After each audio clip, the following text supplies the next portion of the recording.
Okay, there we go. YouTube folks, feel free to go ahead and skip about a minute or so. I'm going to give people just a second to get in here. I just posted everywhere that I'm going live. So for those of you that don't know me, good afternoon. My name is Phil Gallagher. I run Thraben University, a site dedicated to legacy, death, and taxes. TurboDeps has been picking up a lot of steam recently, and there's kind of been an offshoot version from TurboDeps that is also starting to become more popular, colloquially referred to as slow depths. Slow because instead of going all in on the combo with like additional mana acceleration, it opts to play some more answers. Or sorry, I should rephrase that. It opts to play some more cards that need to be answered. So Deathrite Shaman and Dark Confidant are these like awesome standalone cards that are just kind of very powerful and can take over games in various ways. So rather than just like go 100% all in on the combo, they're like 85% in on the combo and kind of hedging a little bit against some of the fairer decks in the format and the control decks of the format. I want to explain why I'm trying out this deck list. One of the best ways that you can figure out how to exploit a deck is to play the deck. Like play the deck, see where it goes and stumbles, and then make your decisions accordingly from there. Why do I have a 16 card sideboard? Is that just a Moto display error like normal, or did I just mess up? Moto display error like normal. Okay. So I want to refer back to my mono white deck list at the moment. So for D&T, one of the things I've been thinking about doing is like going away from some of the grave hate, because a lot of the main deck choices I'm making have been making me worse against Black-Red Reanimator. So I've been considering just like losing a few more percentage points to that matchup to pick up some percentage points against depths by like switching some of my hate around and like removing this surgical for like a pithing needle or something like that. But I'm kind of curious if that's like the best card I should use to attack this deck or whether there's something better. So that's why I want to go ahead and like jam this through a league, is to try to figure out the answer to that question. Like, how do I best disrupt this deck? I want to see like what sort of things this deck is losing to, because I have plenty of games in against the regular depths, but less so against this slower depths. Like I've only played against this version once or twice, so I'd really like to kind of get a better feel for what this deck is doing. I don't know how good this is. I think it is very interesting. I do really like the sideboard, though.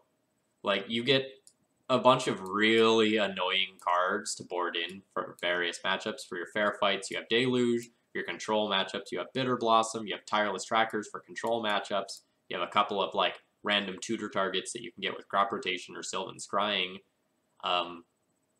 So it seems like there's a lot of powerful stuff going on with this list. What's up, Phil? How's it going? It's going pretty well. I'm kind of worn out.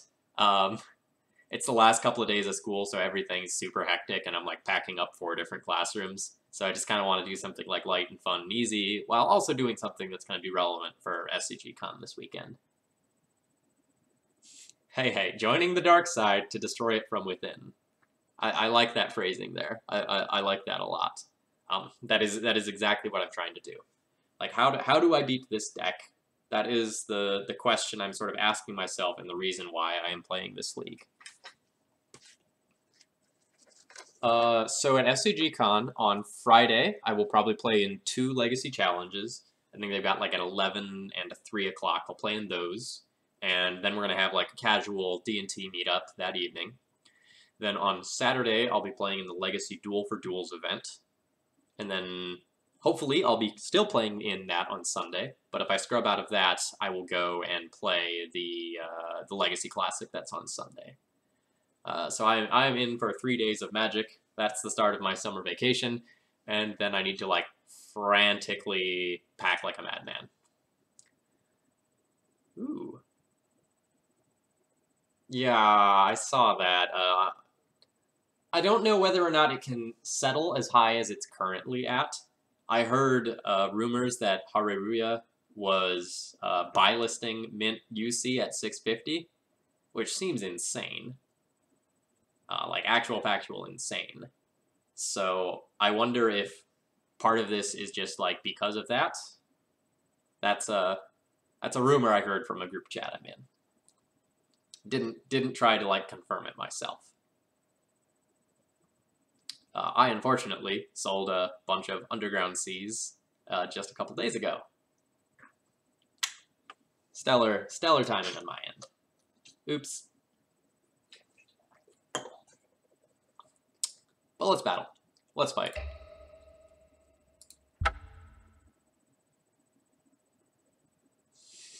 Kind of womp womp before I even started playing Magic. Alright, so just to make one thing clear from the beginning of this video, I have not played this deck before. I have played regular Turbo Depths in like one league, and that's it. So like I know the interactions from playing them on the other side of the table, but I am not a super experienced pilot with this deck or anything. So don't expect my sideboarding to be perfect, and I'm sure I'm gonna miss some stuff and do some stuff incorrectly. But hopefully we're gonna figure out most of that stuff along the way. I foresee Goblin Chain Whirlers in your future. So basically you're an expert. Yes. Yes. Total expert. I would expect to play against Delver, Pile, Miracles, Depths, Red Prison. Those are the 5 decks that are on my personal radar. So again, that's Delver, Pile, Depths, Miracles, and Red Prison. Miracles not because it's good, but because for some reason at all the SCG events it keeps showing up in Force. And I can't quite figure out why, but it seems to be a trend.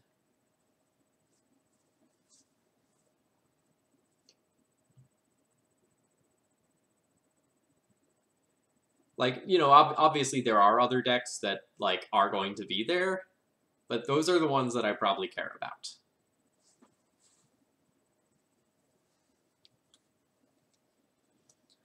Alright, come on, let's get a pairing. I got off of work early. I just want to murder people with the 2020 Tentacle Monster. Is that so much to ask?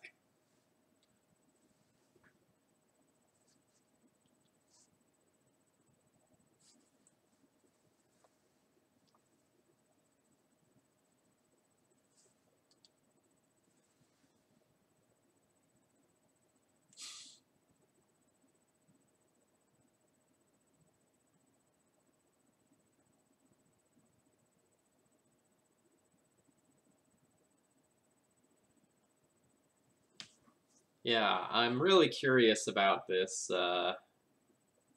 this whole Underground Sea situation. Its prices do make me a little nervous in various ways. That's a discussion for later. Alright, seems like my opponent plays Eldrazi. Alright, so what does my hand do? I have the combo in hand. So I can go turn 1, Deathrite, turn 2 Urborg, Decay, or like Pithing Needle, and then set up like turn 3 rotation for stage, have stage Urborg Depths win. Okay. Chalice on 1 would totally fuck me over though.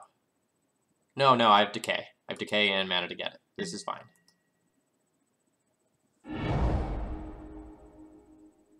Ooh. Well, opponent's data said they were playing Eldrazi, but maybe that is not actually the case. It seems like a mirror if it's turn 1 Bojuka Bog.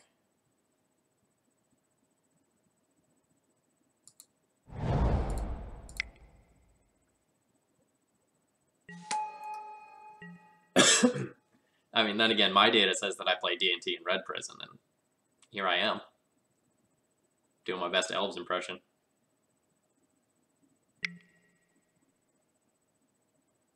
Okay, Thoughtseize takes my crop rotation, so we're gonna take our sweet time this match.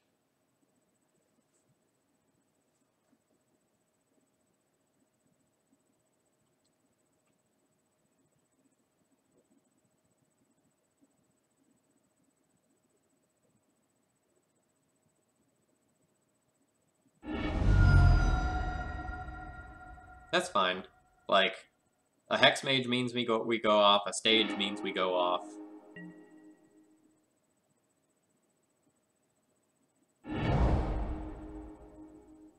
Oh god, do they have the Hex Mage too? Fuck!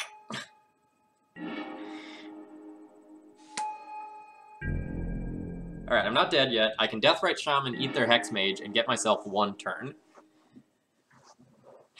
Okay, so... How do I win?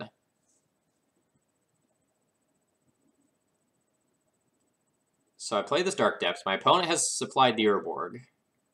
So that's there. So I should probably Dark Depths, Pithing Needle, Ghost Quarter, eat Hex Mage, and then hope to draw Hex Mage or Depths, or sorry, Hex Mage or Stage in order to get there. So I'm not dead.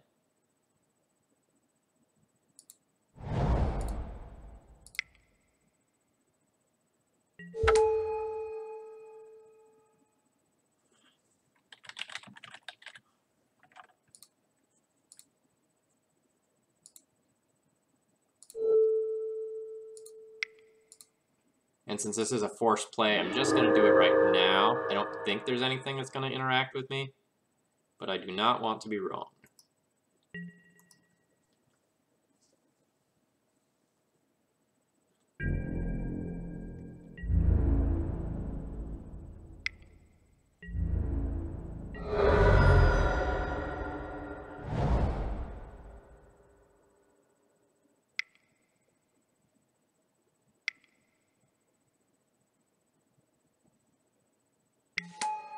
That's actually, like, super bad for me.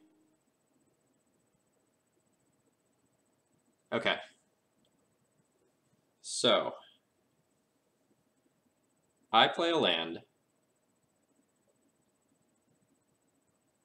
I guess I fetch, or maybe it doesn't matter. No, I'm going to have to chump block Hex Mage with Deathrite. So I go tap this for green, crop rotate, get stage, play land, go 1-2 make, then block, and a Sajiri's Step can beat me. It's okay, my opponent doesn't have green mana.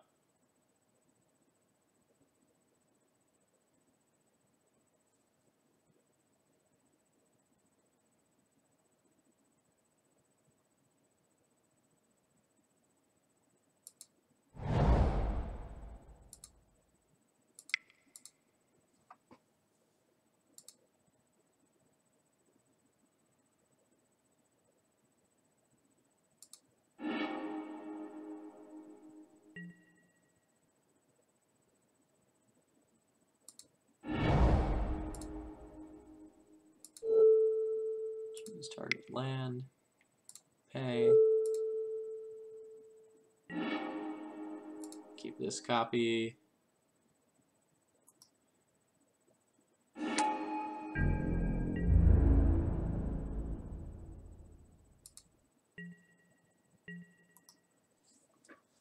This is an awkward staring match now. So my opponent is going to attack him with Hex Mage. I chump with Deathrite Shaman. Then I just play one of my lands, tap for mana, decay, Hex Mage. Damn it! Holy shit, my opponent didn't attack. That's amazing.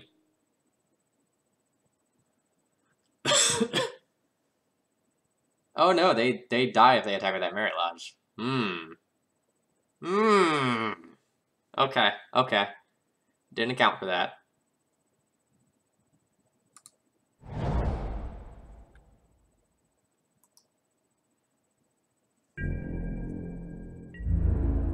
Yeah, I figured it out. I figured it out. It's fine.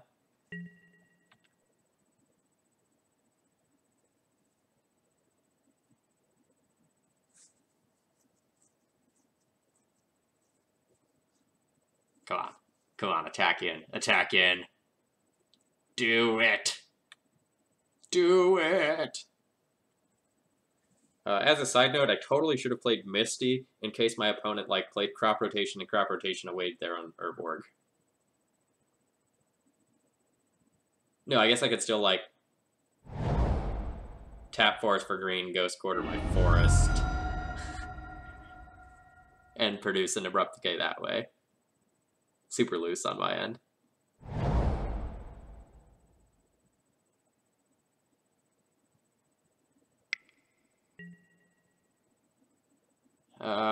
Shoot.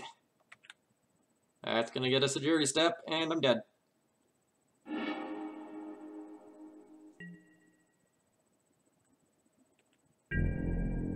I am not. How am I not dead? You just. Oh no, you played Bayou this turn. Okay. So we get one more turn to draw our own out.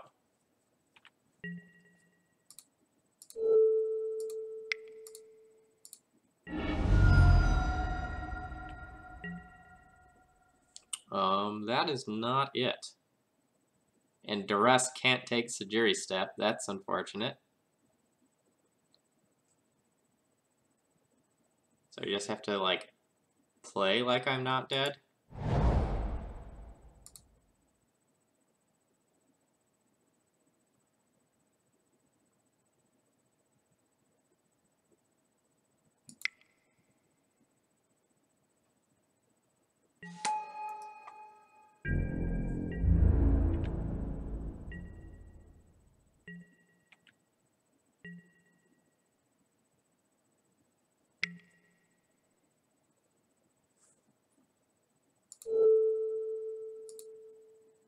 I'm taking one of those out before I go.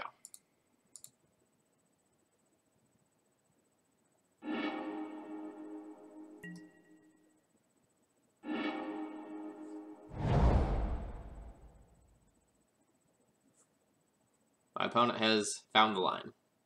Although personally, I would have given this probe and then attacked in with that to send a message.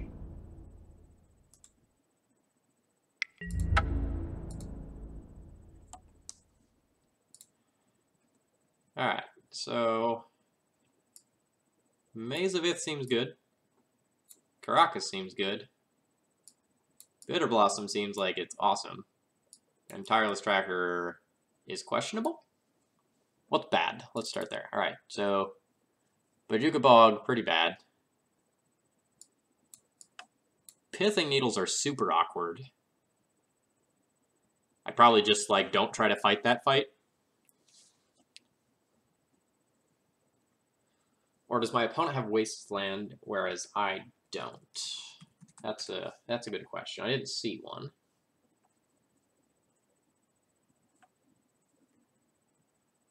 I think it's just a Ghost Quarter.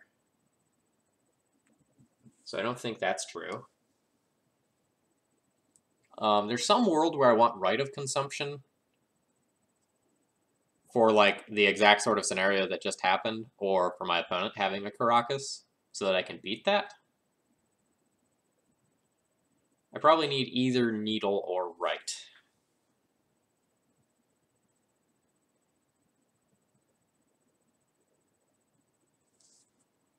How does Safekeeper read? Target creature you control gains Shroud.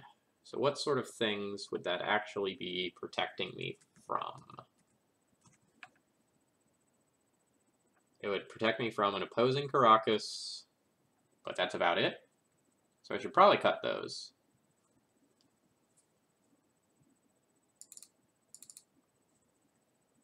That gives me one right.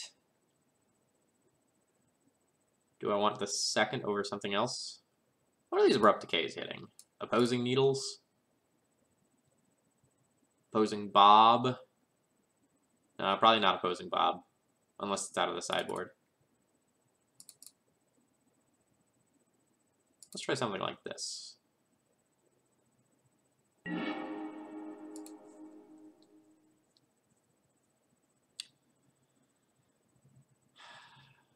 This has half a combo and disruption.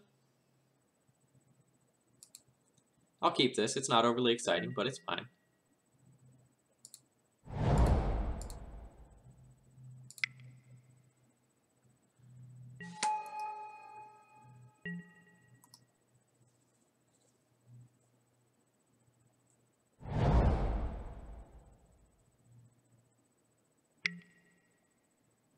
This is probably Thoughtseize take my Thoughtseize.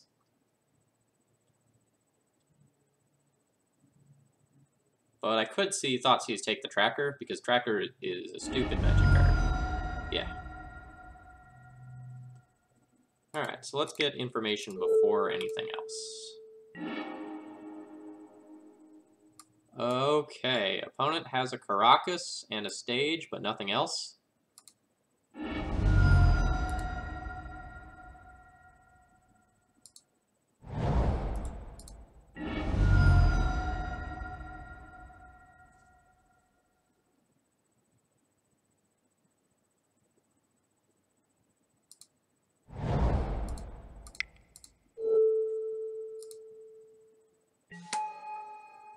I'm doing well. Just got off of work a few minutes ago. Decided I wanted to give Slow Depths a chance to kind of like understand how the deck works a little bit better. Ooh, that's my own Caracas. That's awesome. But I'm gonna sandbag this for a little while because like I know my opponent can't really do anything right now.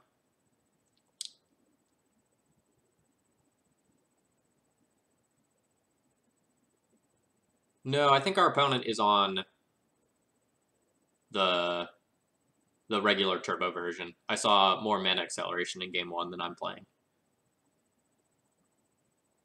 Do I have any sweet lands that I want to get right now? Doesn't seem like it.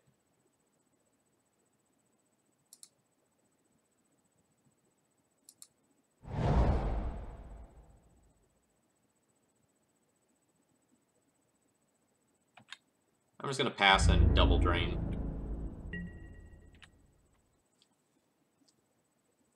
It is my goal, my 100% goal here to just like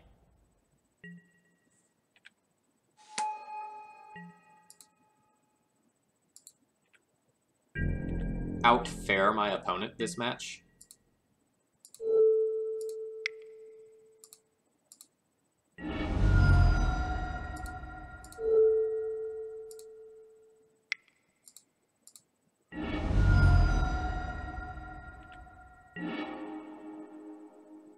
That goes a long way towards the outfare my opponent plan.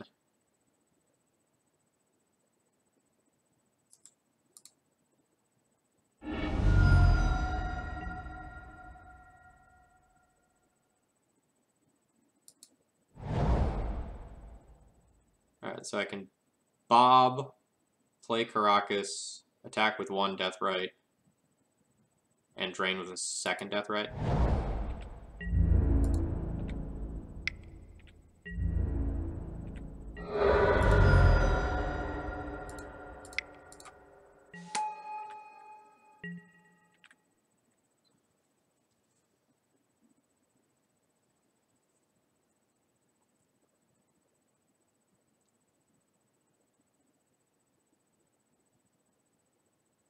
I hear the mirror often gets decided by random creature beats because Needles just stops the combos from both players.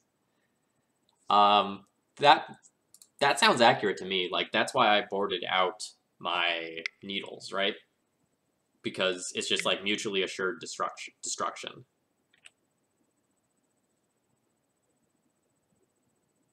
So my opponent will get their own Dark Depths here.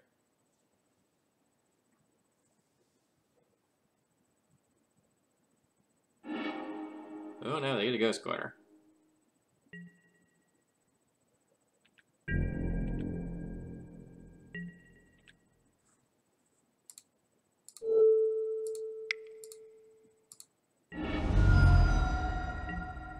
That's more food for me, so Ooh. Ooh. Alright, so there's one Thoughtseize in the graveyard I can eat. So I can attack for 3, drain to 5, then finish off the opponent on my turn, while also representing a kill.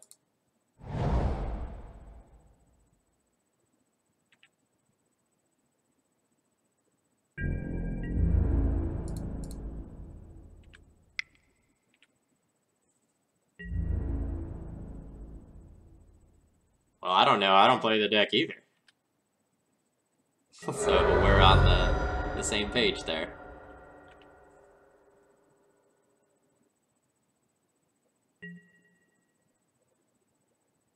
No, if they go for copy my depths, then I just get to crop rotate it away and get a time walk, and my opponent's dead.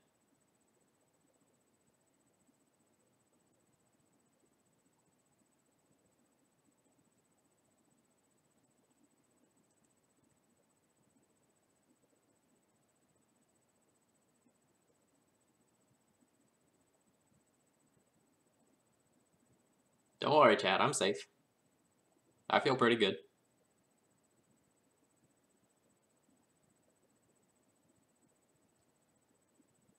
Like I have 3 pieces of insulation from combo.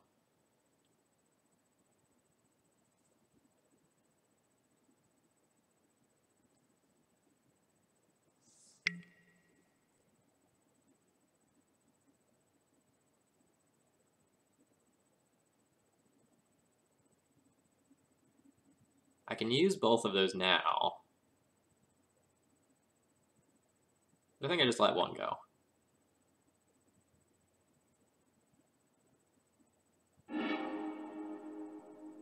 Yep. Yes, they tutored for Ghost Quarter. It's revealed here. Yeah, like the Thoughtseize resolving means they go to 5. I hit them to 3, and then the Deathrite Drains alone are lethal. So they would have to like produce Merit Lodge and Right of Consumption me through a crop rotation. Don't think that's happening. Okay, so someone in chat suggested that like since I have the better creatures, I should like leave in my needles in order to like just stop the combo and give my fair cards a better chance at taking over the game. We could board in needles for discard. Like duress out, needles in.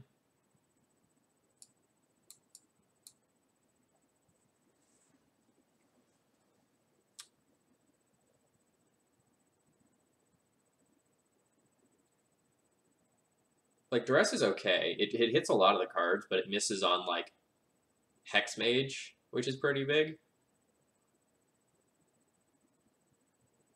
On the draw, needle might be better than duress.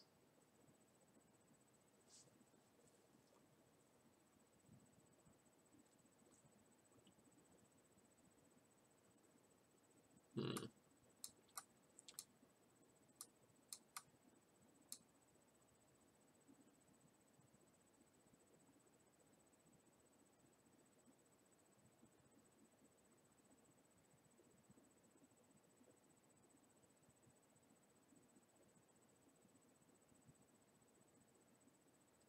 So if I do this, I actually probably board out my decays, right? And then just play the duresses too, and just be like, I don't know if I'm going to combo, but probably not. And then just like actually plan on winning 100% with a fair portion of this deck.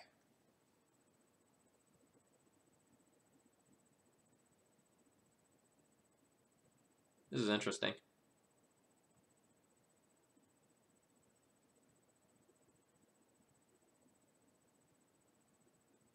I don't really have enough time to think about this properly.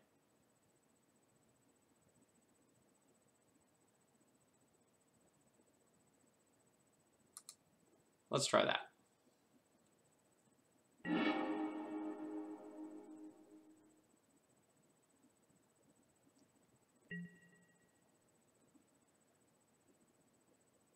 So my hand has both sides of the combo.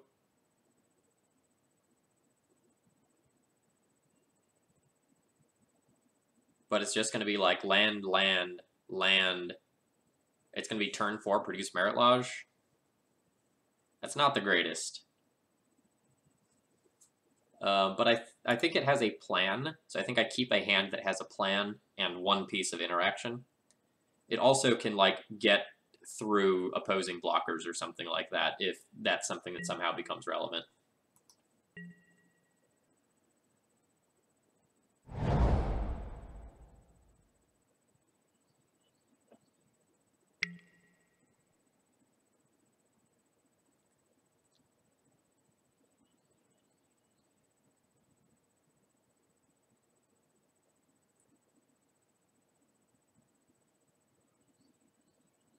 Yeah, so I am playing slow depths. My opponent is playing turbo depths. So it's the pseudo mirror. Essentially, the differences are they have like Lotus Petal and Spirit Guides, where I have Bobs and Dark Confidants. Otherwise, our deck lists are primarily the same.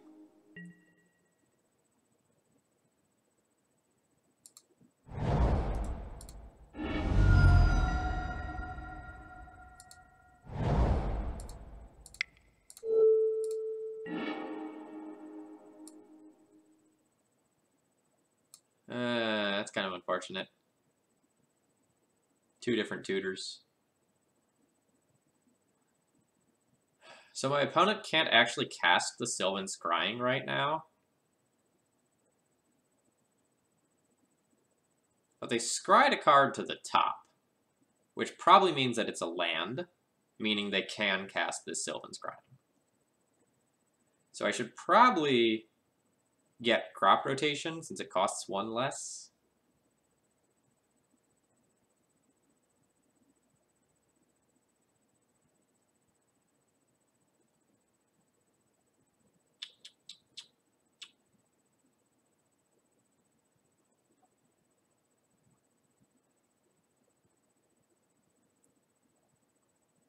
Yeah, I'm going to take Crop Rotation for its flexibility, and they can keep the Sylvan Scrying.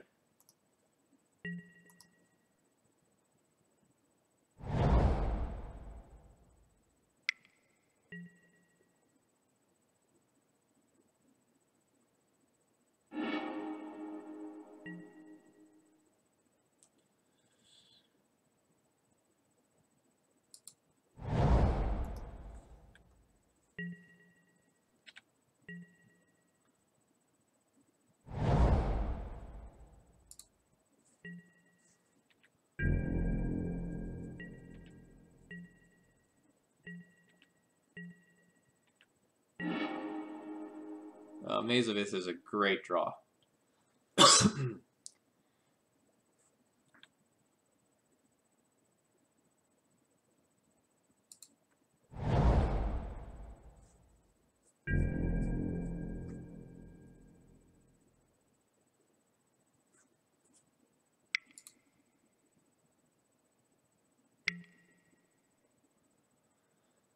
Copy a Ghost Quarter right now.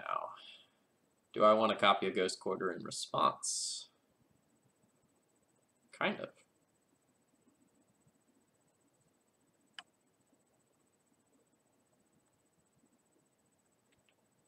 But I'm just going to let that happen. I want to hold up my stage activation so that I can go and just copy their Dark Depths if they play one out. Because then I just have a win. Since I have the Sajiri Step in hand.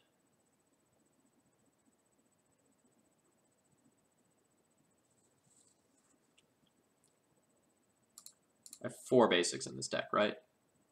Yeah, Swamp, Forest, Forest.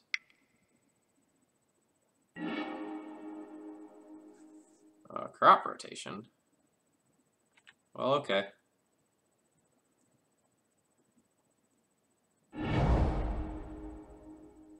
A-okay with this whole Urborg thing going on.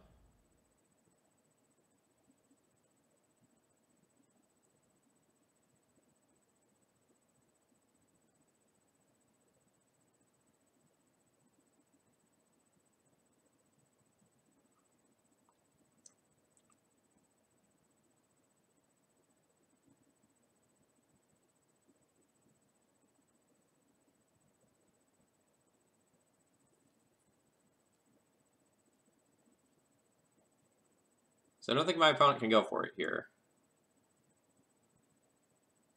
Because they copy.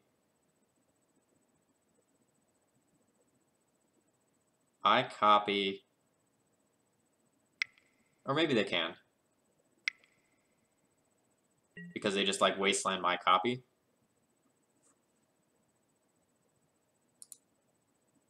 But let's play along.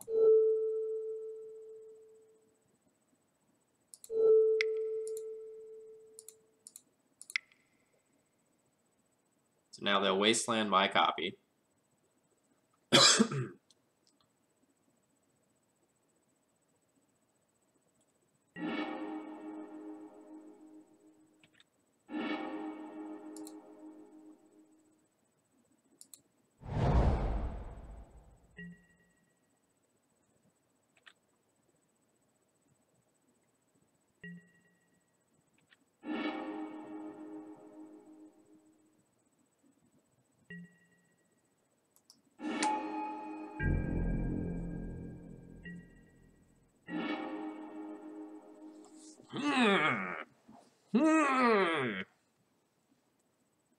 Alright, so now I can play depths, copy mine immediately, create my own Merit Lodge. Merit Lodge bounces Merit Lodge, and then next turn I have Sigiri Step lethal. Let's do that.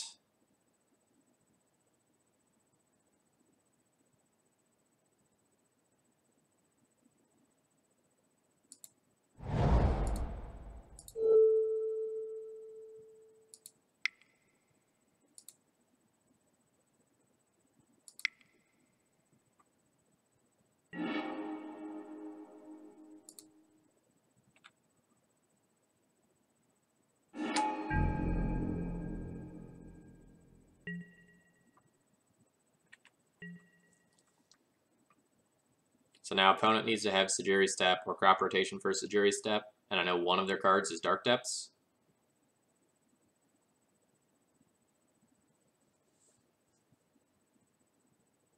He could also go Rite of Consumption me.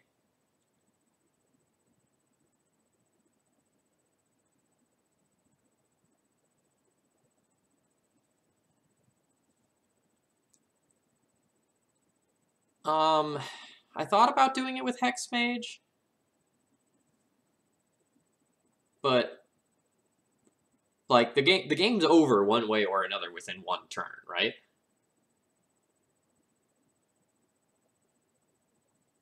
So I put my opponent on very, very few outs.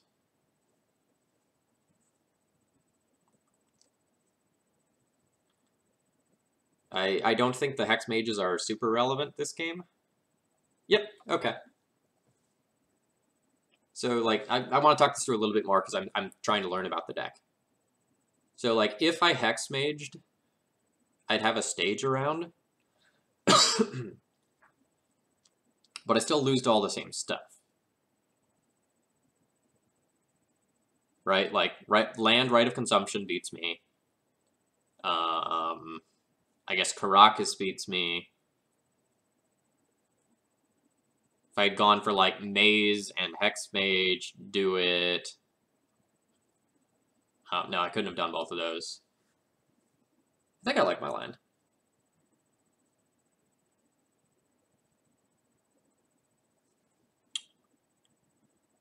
Like, if something goes wrong... If something goes wrong, would I rather have Hex Mages or a stage? Maybe a stage?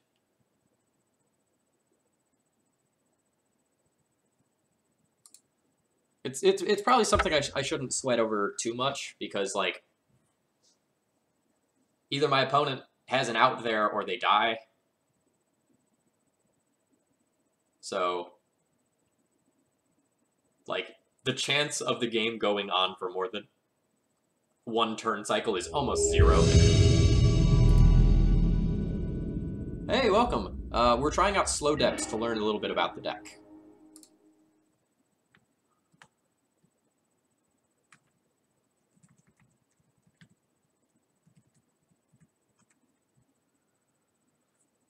Okay, what is my hand? Ugh. This hand's okay. Turn 1 Thoughtseize off Urborg, turn 2 Hexmage. Depths, Maritlage, Vomit.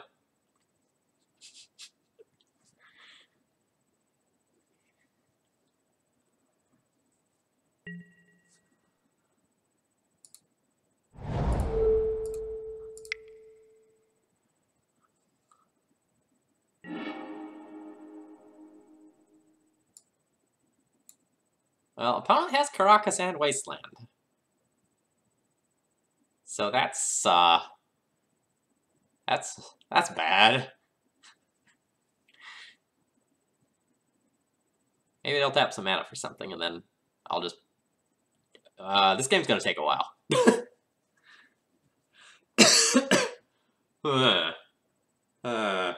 Okay. So I'm probably supposed to take the Chalice.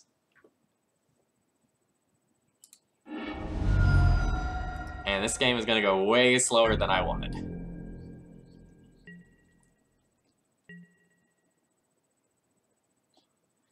I need to take the Chalice so that I can Pithing Needle, Wasteland, and or Caracas.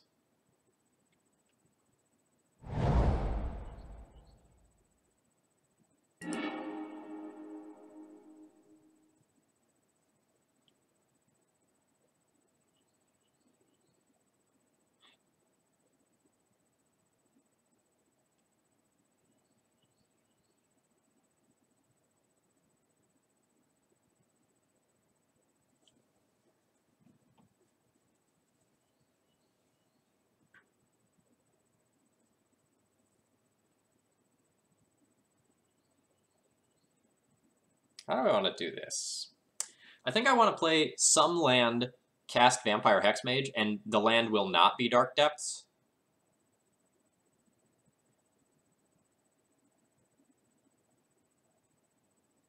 Because I don't want to get this Wastelanded. I would love to, like, wait until I have a crop rotation that I can cast in response. So I think I'm going to play this Stage and Hexmage.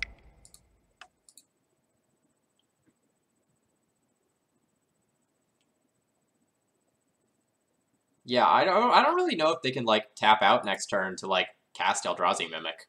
I actually don't know if they can do that.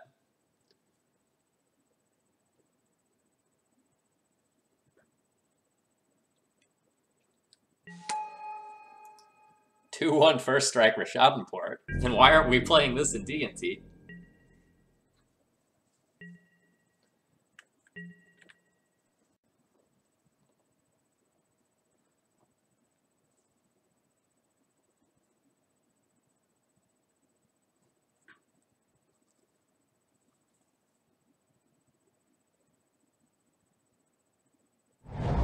Depths taxes.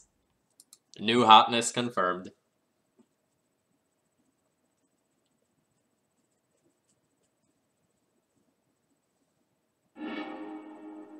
Okay, so that Spirit Guide means that they can cast the Mimic.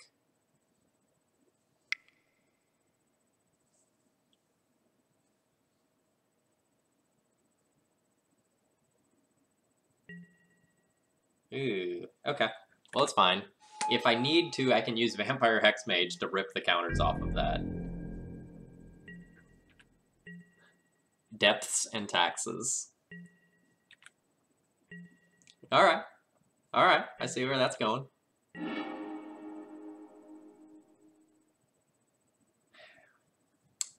Well, ain't this an awkward little house of cards?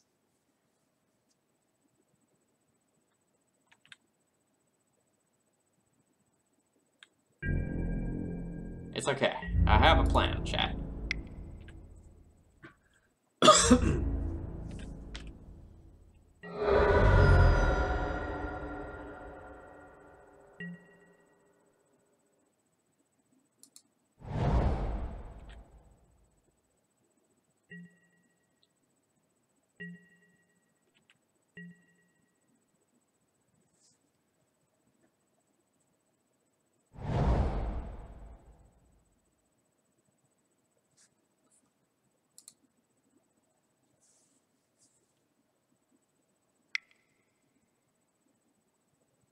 We know my opponent has Caracas. We cannot go for it there. Holy shit, my opponent just punted the game.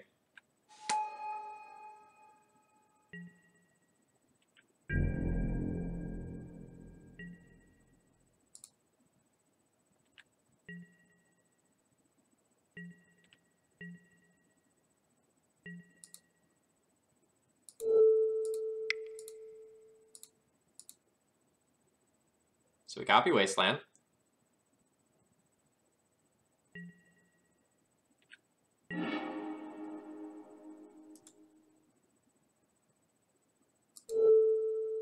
We Wasteland Caracas.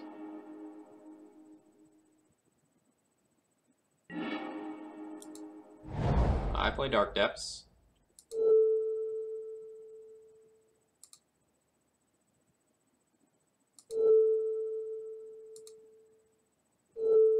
Yeah! Man, decks are good when your opponents are bad. Remember that, chat. Decks are good when your opponents are bad.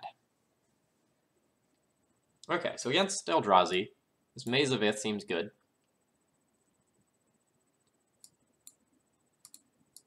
And I would consider some of this fair stuff. Let's figure out what I don't want. That Bojuka Bog comes out.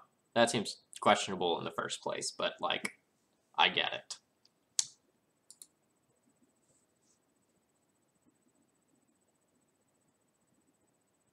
So, Safekeeper seems bad. They're not really going to be targeting, like, my Merit Lodges and stuff.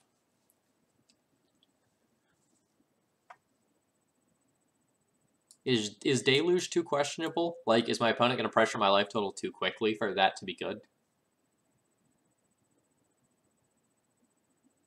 Because I could see that being true.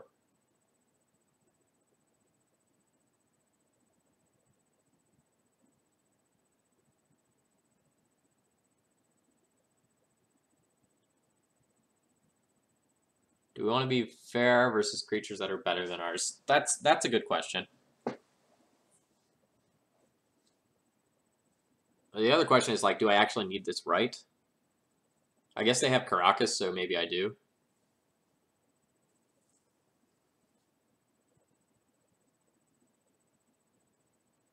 Maybe Bob's too risky.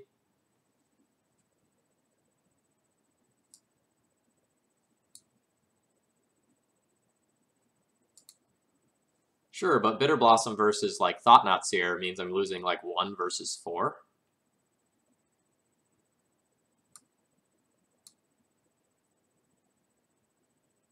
Alright, so maybe these Deluges are questionable.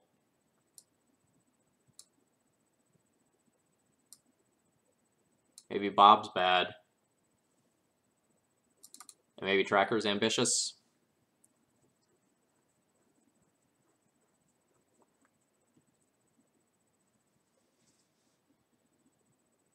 Not really sure. Oh, Duress is probably pretty bad. Especially on the draw. Tracker, get in here. Actually, no, I can just play, like, Caracas as a land.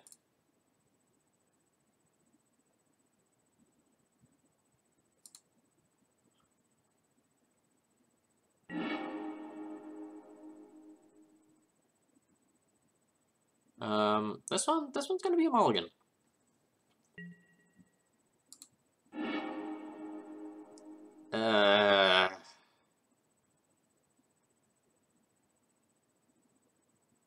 It says 1 combo piece and then mono blanks afterwards.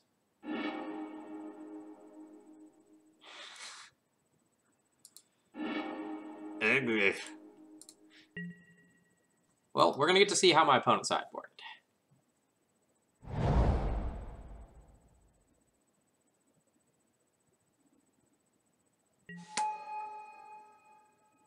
Chalice on 0. Deal.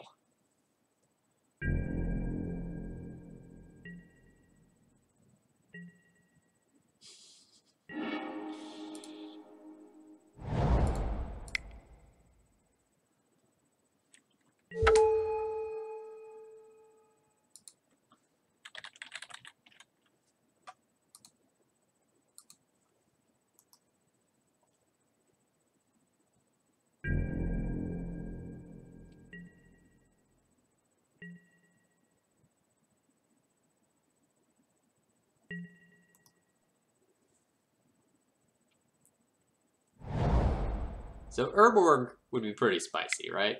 Like,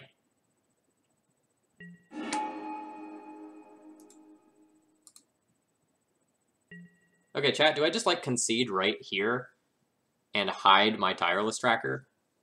So I don't really know that I can win from here.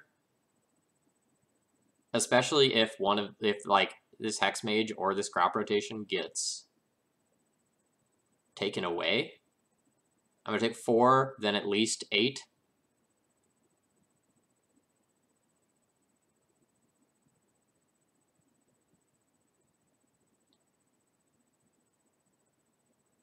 I think I scoop. Like, my opponent thinks I'm turbo depths right now, not slow depths, and this might reveal that I am slow depths. Let it resolve and board out the trackers. I'm just gonna concede.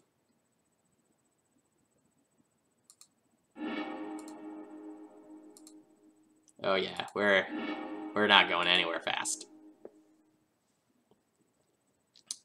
Okay, so on the play now, do I want Duress for Chalice?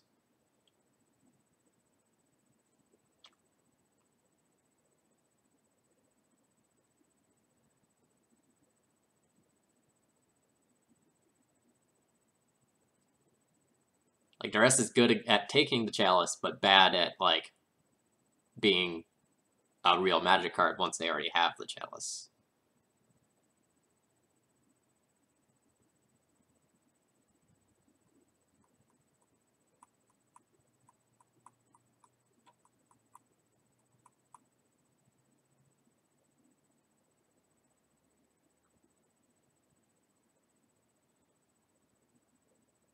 I'm gonna ship this back.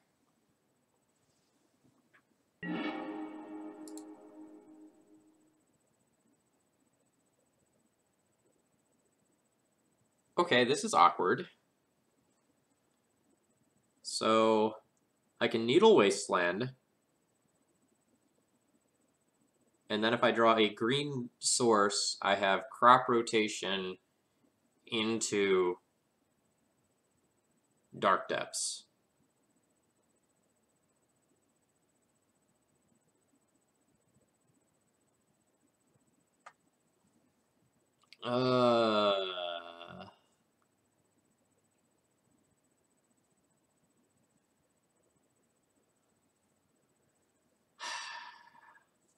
How many green sources do I have?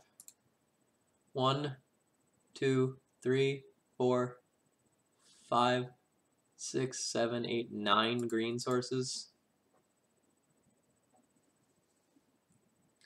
This is probably a mulligan.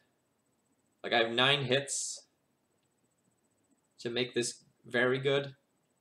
Okay, maybe that's not true, because drawing the depths itself is also a hit, so that's 13 hits for this to just absolutely go ham. So we're at 13 out of 53 to make this insane. Shaman, Confidant are acceptable draws. Trackers acceptable draw. Bitter Blossom's acceptable draw.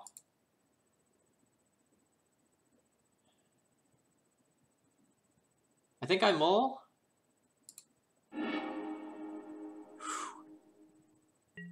This is a tasty hand. Do I want Hex Mage? I don't think so, since I already have that side of the combo. So I'm just going to bottom that.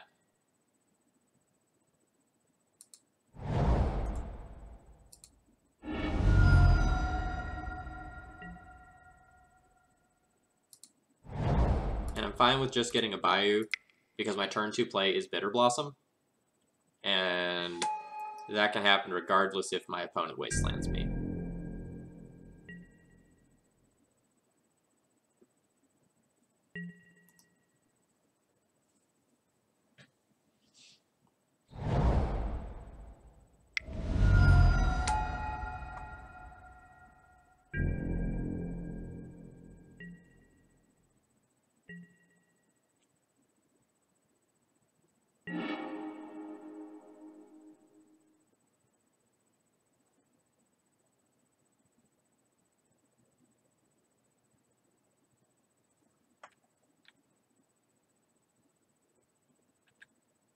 I'm going to offer up my Deathrite Shaman for this Eldrazi Mimic, since my opponent's likely to make it bigger on their turn one way or another.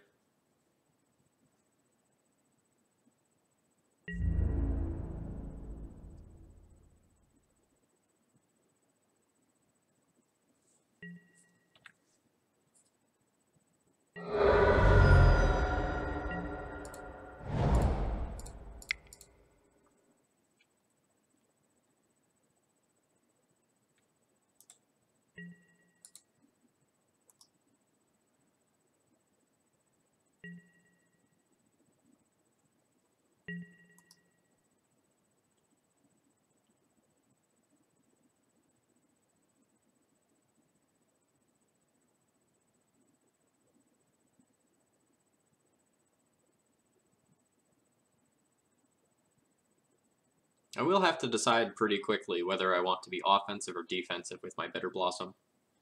Unfortunately, the Deathrite Shaman isn't looking like it's going to have a ton of food right now. He's going to be hungry.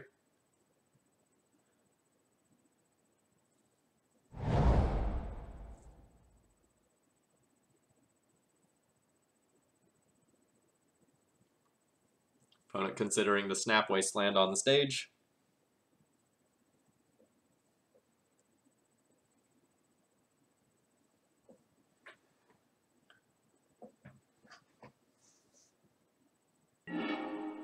And they do it.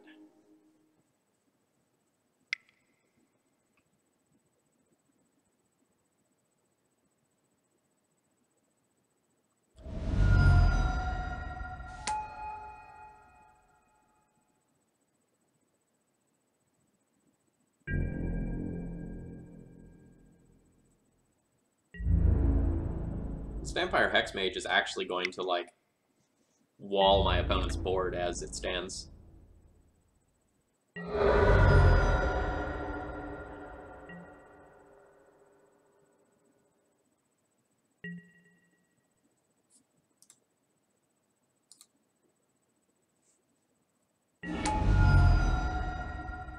Magic is so easy, chat. So easy.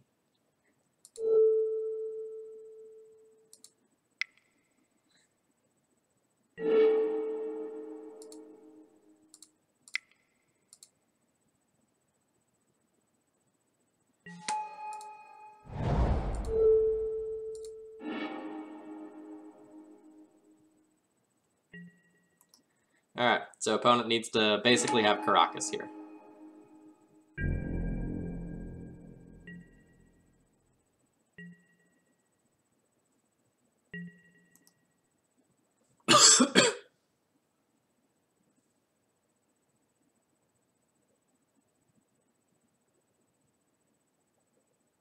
And they didn't, so we win. Look at that. Easy game. Yep.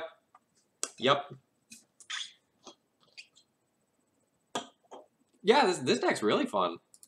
Like, it's what I call a getcha gotcha, right? So they come in trying to beat the, like, Thespian Stage, Dark Depths, Vampire Hexmage stuff, and then they go like, oh god, what is this Bob and Deathrite Shaman and Tireless Tracker? And then I think this deck's probably difficult to sideboard against for that reason, right? Like, you plan to beat game plan A, but then game plan B is still pretty good and viable. Oh, Dave C., thank you very much for the host.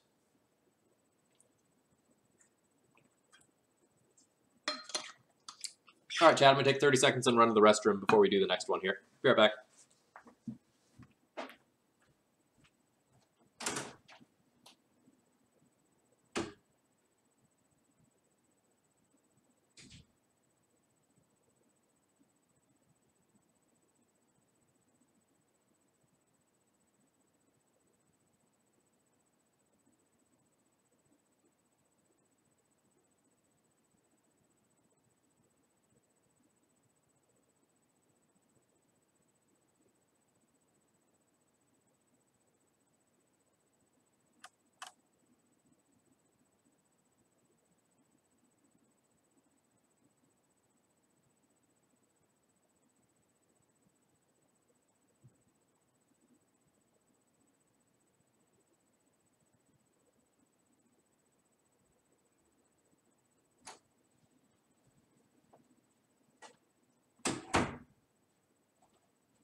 Alright, good afternoon everyone. My name's Phil Gallagher. I run Thraben University. Today we're trying out slow depths. I want to learn more about this deck list to see what sort of situations it gets in and figure out how I want to be beating this deck.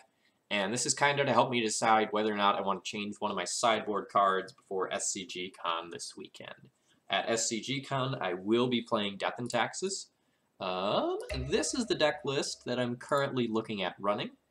A 24 land build with 3 Sarah Avengers, 2 Mirran Crusaders in the flex slots. What I'm unsure about is whether or not I want these 2 cards right here, these surgical extractions. By removing like the prelates and the wingmares from my deck in order to beat up on Delver harder, I've made my deck a little bit softer to combo decks. So at that point, it might be just like worth it to just like take a few more percentage points off there, and like I could do something like play prelate and play a needle or something like that, or like run a 3rd Rest in Peace and run a needle. So I'm just kind of like taking some time, playing another deck, and getting some perspective.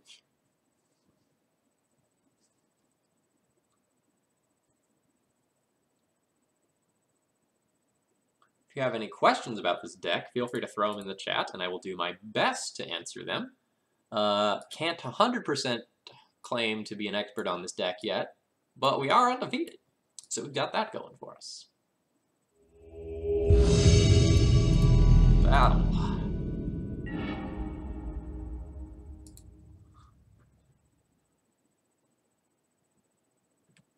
Yes, D&T has a very favorable matchup versus Delver, but it's not as crazy favorable as it used to be. Okay, so this is a keep. I think I lead on, like, probably Forest, Deathrite Shaman,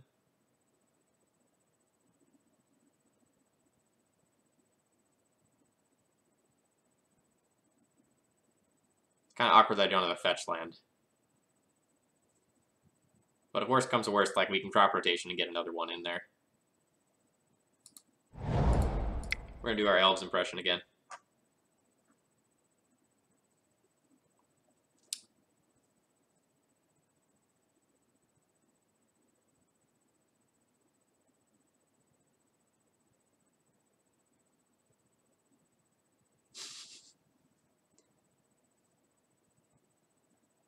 Oops.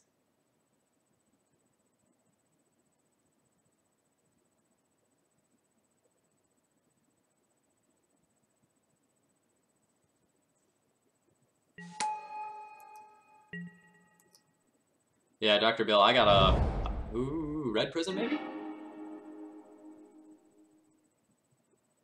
Is this a kill? So, tap Forest, produce green, crop rotation, get Dark Depths, play Swamp, use Deathrite, eat Forest, Hex Mage, Herpaderp.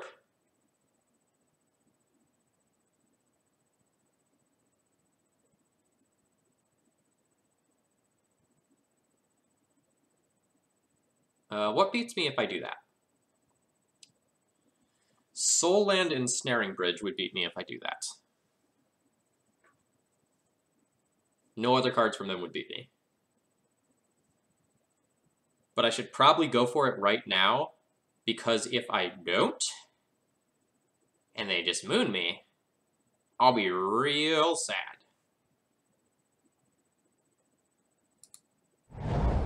Let's go.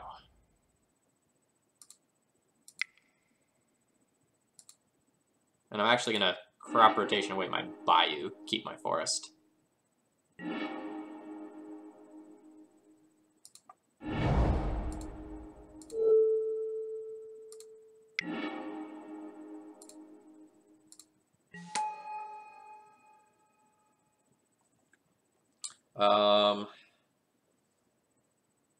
I do not need to make this yet, so that if my opponent plays Ensnaring Bridge, I can keep the Hex Mage and start attacking with it.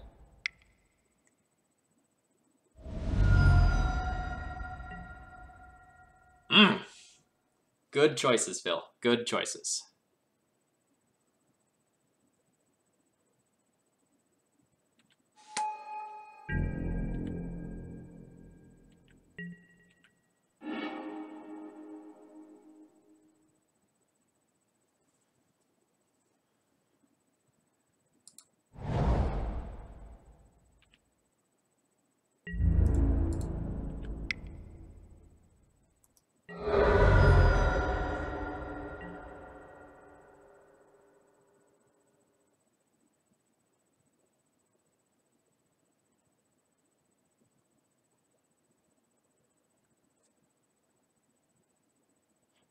I do not intend on duressing my opponent at this time. That may change. But I don't plan on doing that right now.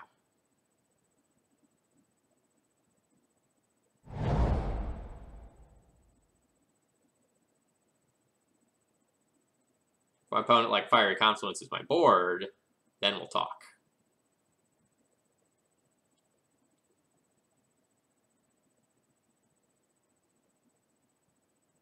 You think a Planeswalker is going to be good against my Vampire Hexmage on board? I don't.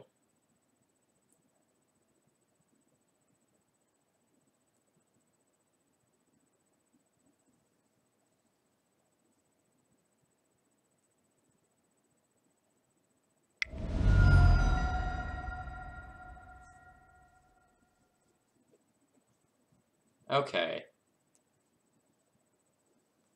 So this is my chance to just produce a Merit Lodge. If I produce the Merit Lodge here, then I'm just waiting on Abrupt Decay to get rid of the bridge.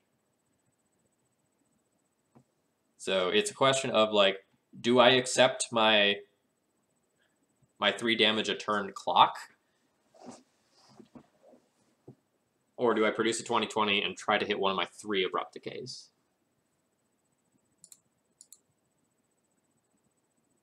So I have three outs to this.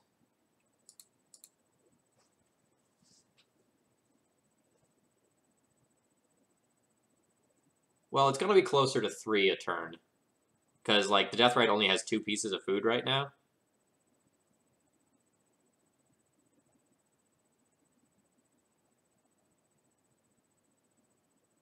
I feel like I'm supposed to just let this go.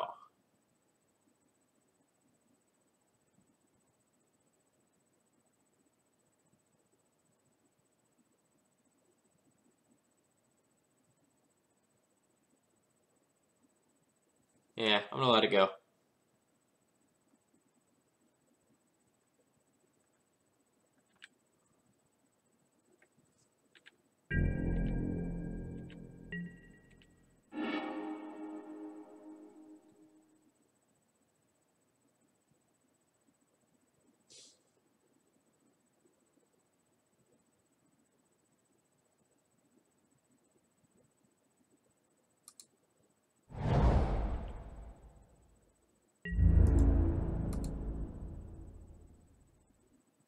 And I'm going to get in with the attacking while the attacking is still good.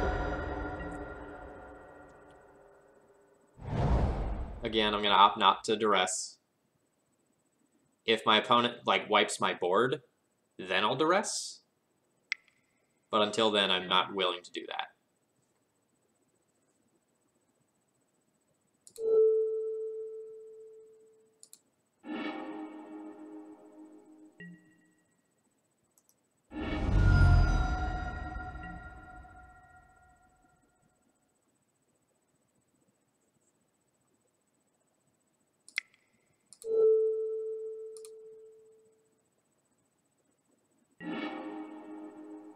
Alright, Magus, PNK, City left.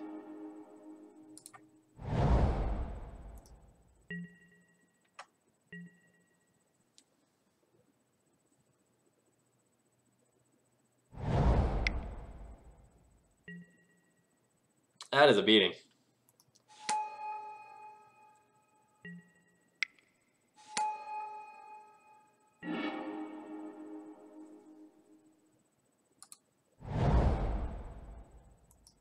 Alright, I feel like I'm probably dead at this point. Like, the Planeswalker's there, the bridge lock is up, I have 2 moons.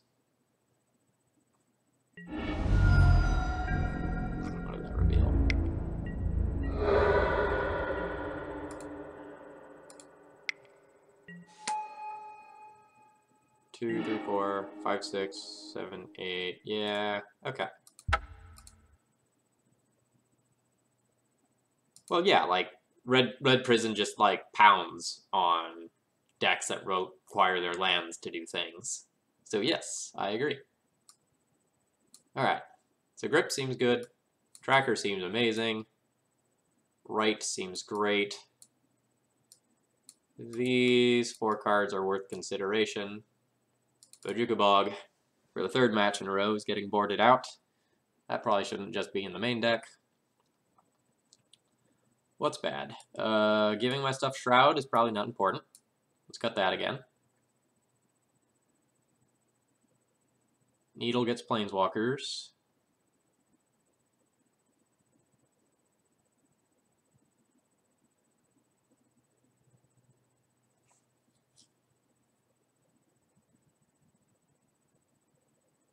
Deluge hits Magus, PNK, Rabble Master, and maybe a few other friends.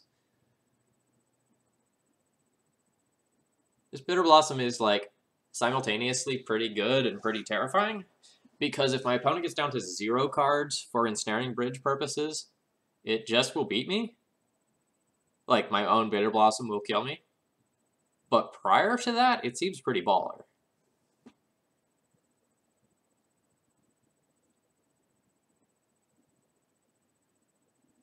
I need to figure out, like, what I need to board out. I'm not sure. I might be overboarding. I want... So, like, I 100% want the rights, because they let me kill through a bridge. I 100% want Tracker and Grip. And then these are the 4 questionable cards. So I'd still need to cut at least 2.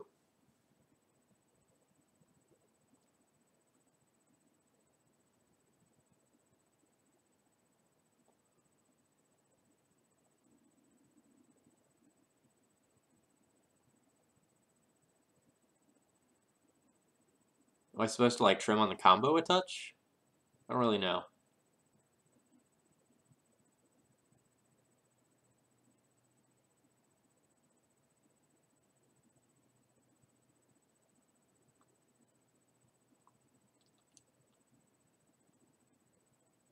Like, Hexmage seems like it's going to be hard to cast.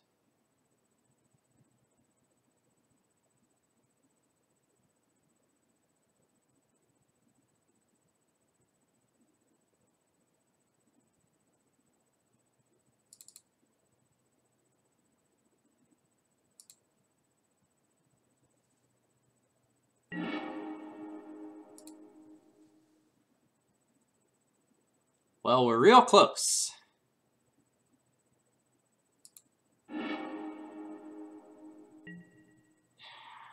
I'm going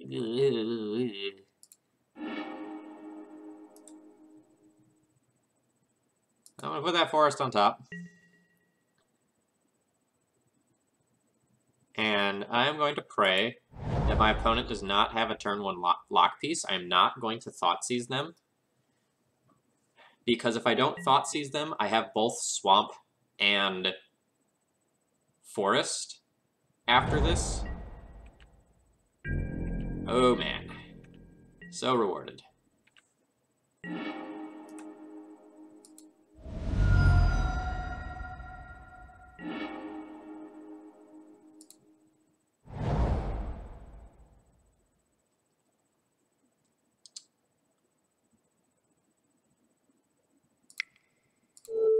Let's sculpt the game plan.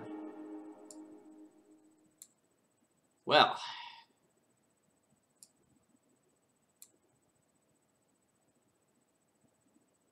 So my game plan is beat them with fair cards this game. Because, like, Moon and Spyglass are going to be pretty annoying. Or I guess I get to take one of these. So what do I take? Spyglass doesn't bother me much right now. Moon's pretty annoying. Rabble Master is fine. I can't get rid of both Chalices. Opponent's also Mana Light. I should probably just take Moon. Let them Spyglass me.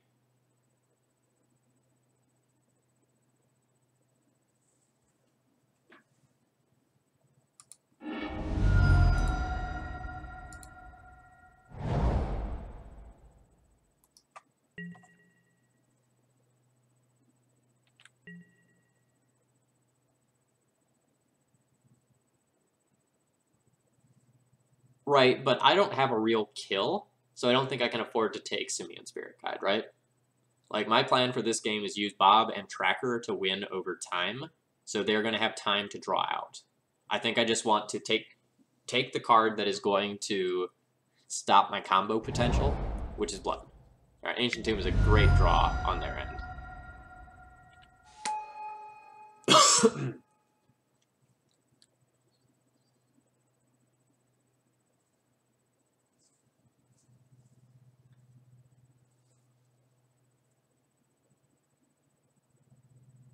If you take Simian Spirit Guide, they will draw a Soul Land 100%.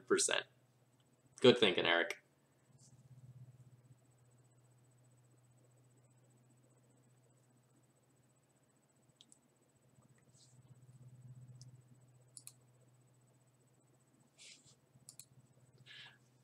I mean, when I'm playing, like, I always draw the Soul Land when I need it. I just, like, Yu-Gi-Oh! Heart of the Cards and get there. So now they can Spirit Guide Chalice on one.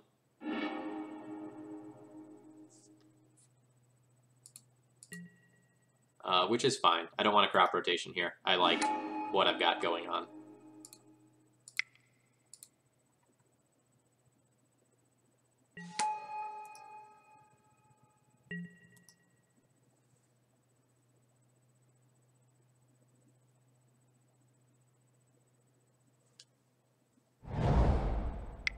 Double Soul Land in a row.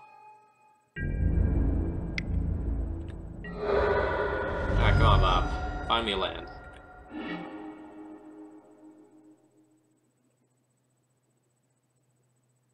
Good job, Bob.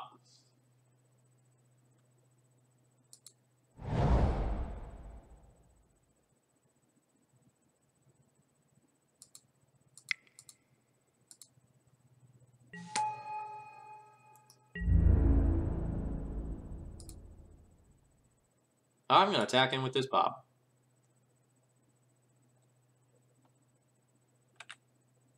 I don't think I don't think my opponent can block that. I think Rabble Master is the way they can possibly win this game.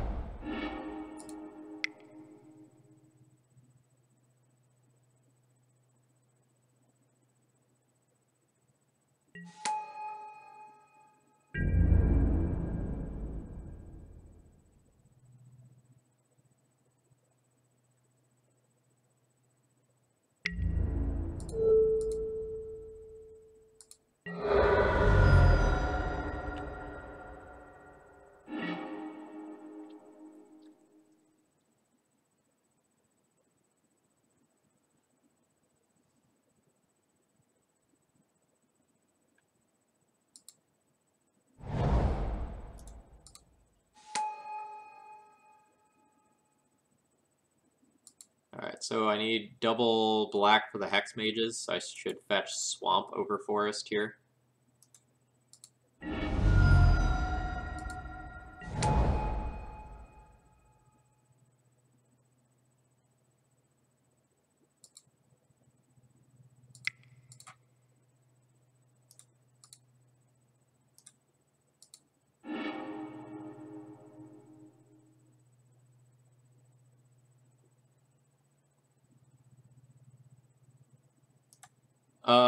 I'm unsure about like 1 to 2 sideboard slots, but I feel pretty good about the main deck.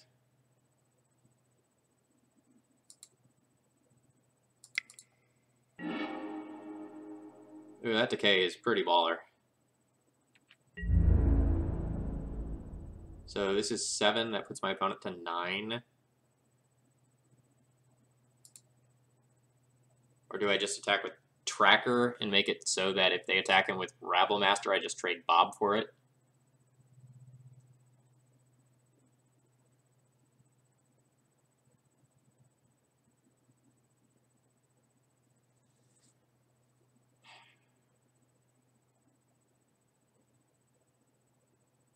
I think I attack for 9, because I'm very close to just, like, Abrupt Decay Chalice, Rite of Consumption, my Tireless Tracker.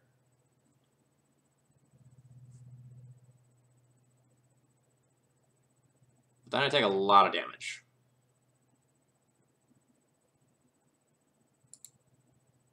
This is probably good enough.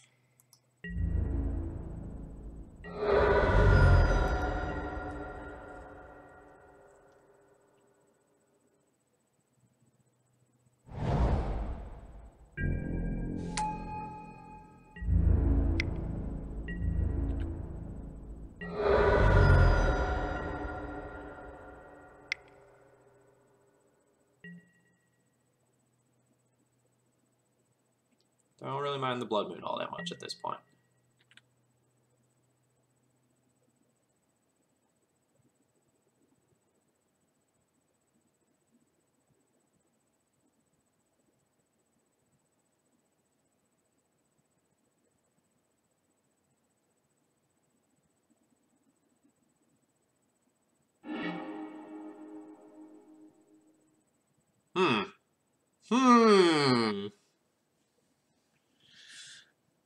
Well, my. Isn't that something? The plan has changed, chat. The plan has changed. So I just kill my opponent exactly right here, right? Like, play Dark Depths. No, it's not quite yet, but it's very soon. It is a 2020, you see.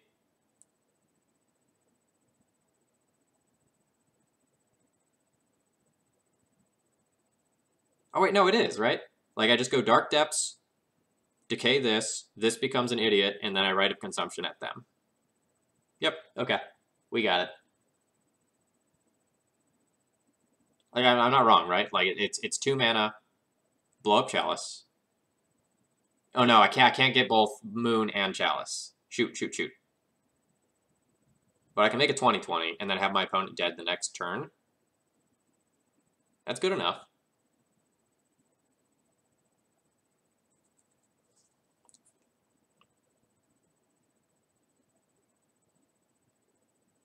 And I can also, like, set the trap where, like, I just attack in with both of my creatures this turn, and then, like, decay the Moon, create my guy, Rabblemaster attacks in, herpa-derpa-derpa-derp.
Yeah, I figured that out after I'd already clicked through my turn. I forgot Rite was a sorcery.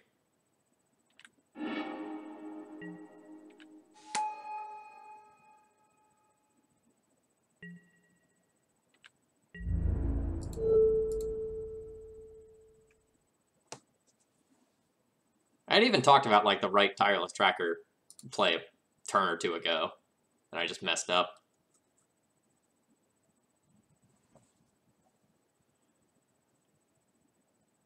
Yeah, 100% a misplay on my end. Fully admit it.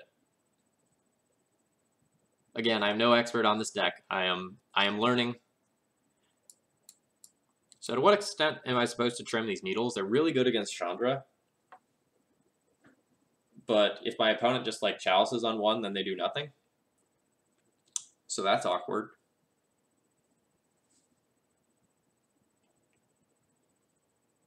Again, not 100% sure on whether or not the Deluge is good enough either. I know my opponent has both Rabblemaster and P and K, so maybe.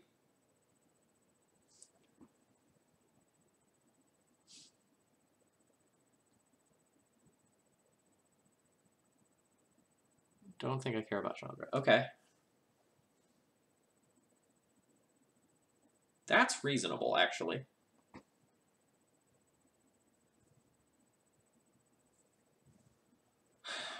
So if I just like plan to not care about Chandra, then I can board out these Pithing Needles. What happens if I board out these? And just ignore Chandra? Because the Chandra isn't the problem, right? It's the bridge. So if I do that, then I end up doing something closer to this. Or maybe like I can play this. And maybe not these. Or I could like get rid of some discard on the draw.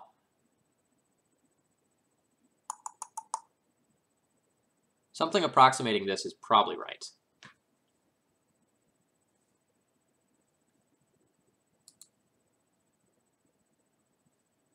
Yeah, I'm not sure about the Deluge.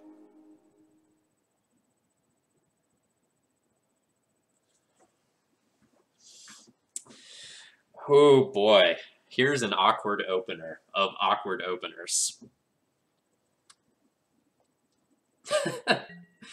Oh gosh. If I play Sajiri Step on 1, I can just play Bitter Blossom on 2. Or I can play Swamp on 1. Or no, like play Dark Depths on 1, hope to draw Urborg in order to like Hexmage Urborg on 2. Huh.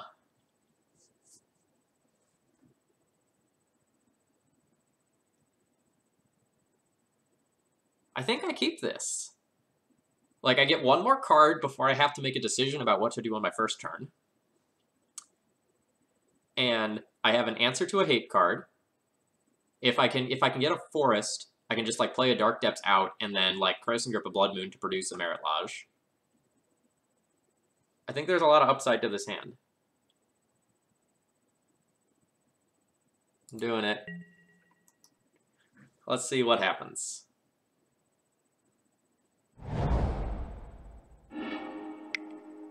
Chalice. Chalice.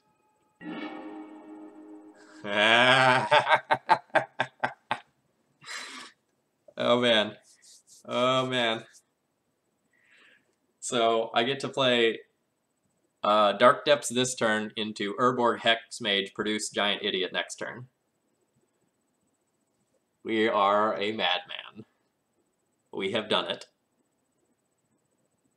I'm just like trying to think real quick if there's any reason why I should play Depths versus Urborg this turn. I don't think it matters. But I'm going to play Urborg.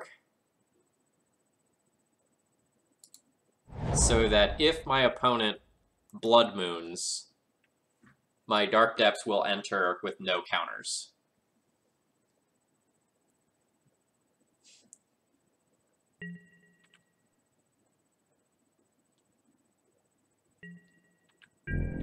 Oh man, my opponent went all in on the Chalice.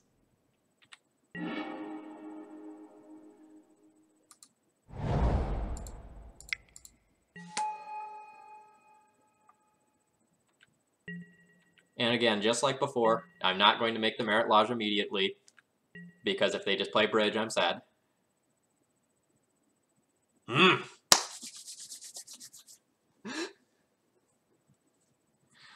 This deck's fun.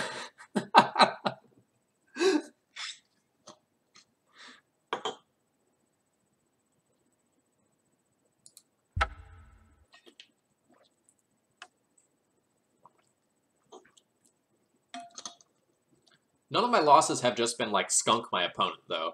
They've all been 2-1s. Not sure exactly what that means. It might mean there's a very big like play-draw difference with this deck, which like as a combo deck I can see. But I thought the mid-range elements might mitigate that a little bit. Hey, this is very fun and interactive Magic, right? Like, Caracas has bounced a Merit Lodge. Then we had, like, the Merit Lodge versus Merit Lodge Hugfest. That was fun.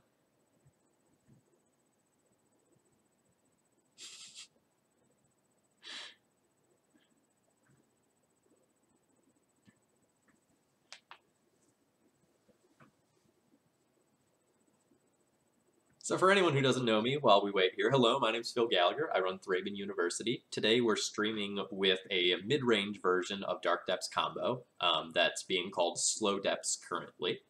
This is not my usual deck. This is something I'm doing to try to figure out the last couple of slots for my sideboard for SCGCon with D&T.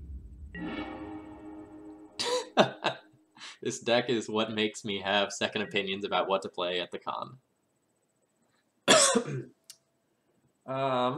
So I want to play a hand that doesn't really do anything.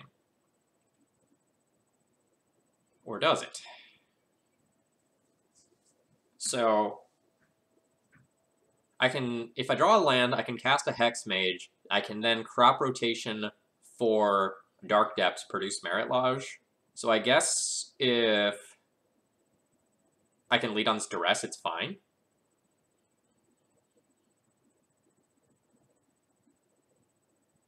I'm gonna be super cold to a Wasteland.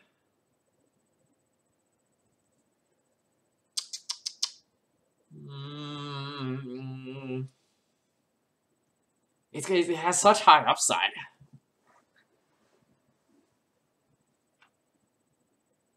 I want to keep it.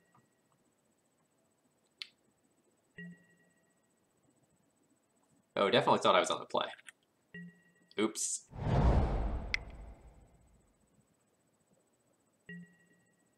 Alright, we're playing against Miracles.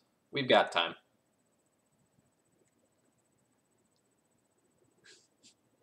I find the lack of Thalia in this deck disturbing.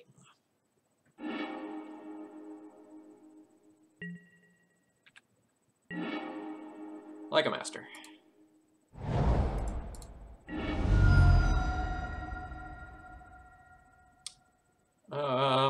I think I need Bayou.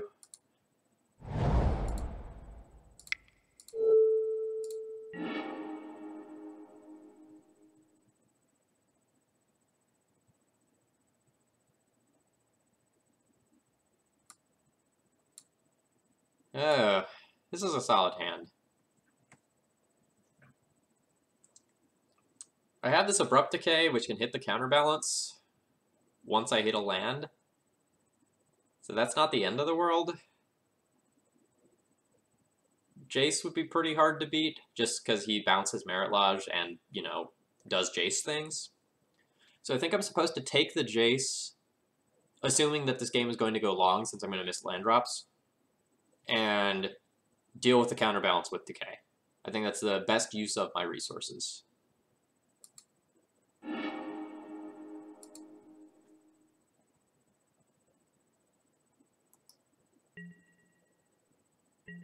This then saves my Thoughtseize to let me go and rip through something else.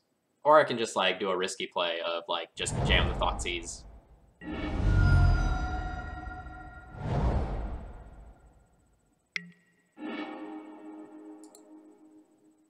Hey, there's that Decay I won.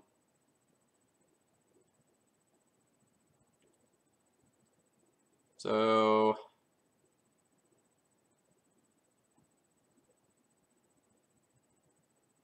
I think I'll just pass the turn and decay that at their end step. And then I'm real close to just having a kill.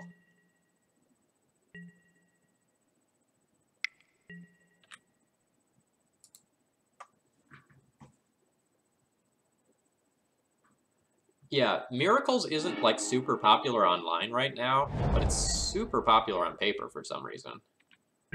At least at the SCG events I've been to recently. And, like, the results I've seen.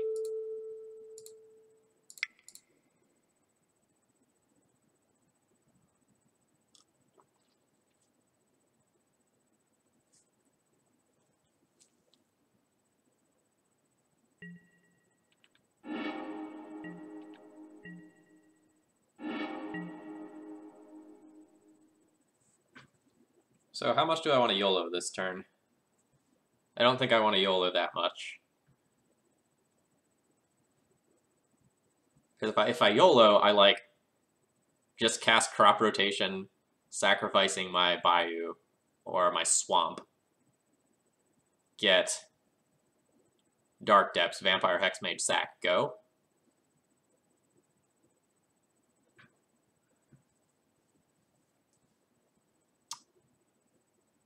But I think I can set up better.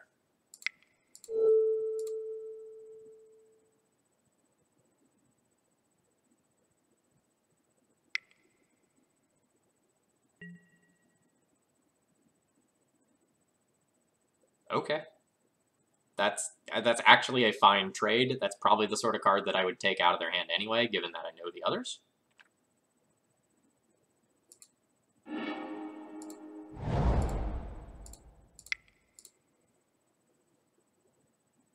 The awkward thing here is that Snapcaster Spell Pierce is now going to be live on following turns.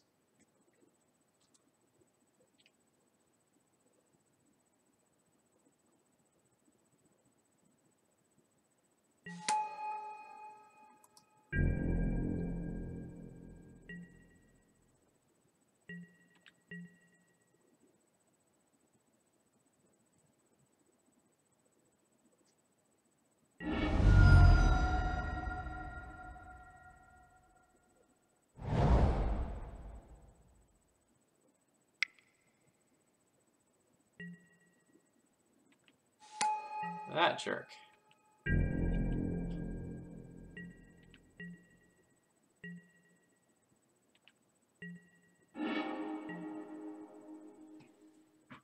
Okay.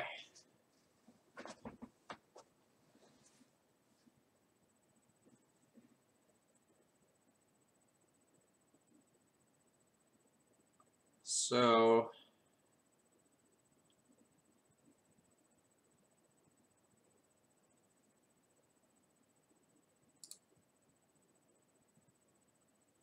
it's very possible that like this is my moment to go for it.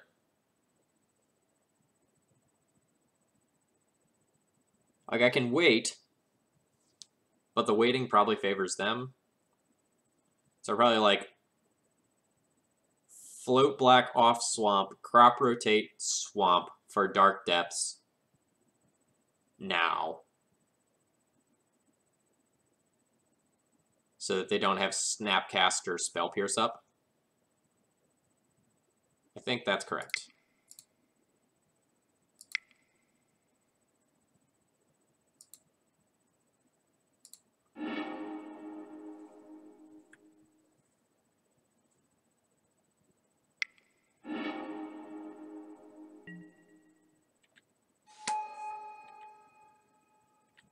Oh yeah, I guess I can just pay the 2 for the Spell Pierce. I didn't consider the mana that I have floating.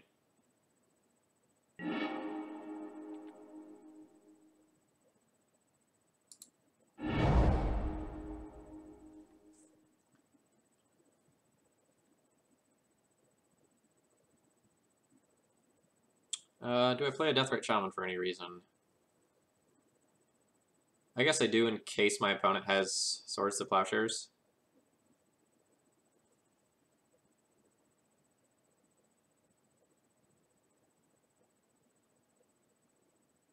No, maybe I don't because of Terminus. Yeah, I think I don't.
Okay, so opponent has one card with a second coming in my upkeep.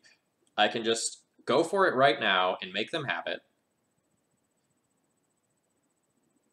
Or I can wait and play Sylvan's Safekeeper on my turn. But there is a real chance that I might just like die to a bunch of monk tokens if I do that. So 2, 3, 4, let's assume they play a spell on my turn. 5, 6, 7, 8, 9. So like stringing something like 2 or 3 cantrips together next turn would just be lethal. I'm not sure if I'm supposed to Safekeeper.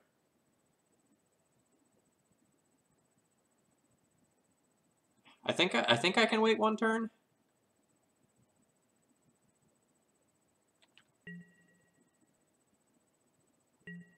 If my opponent has Terminus, then the board resets.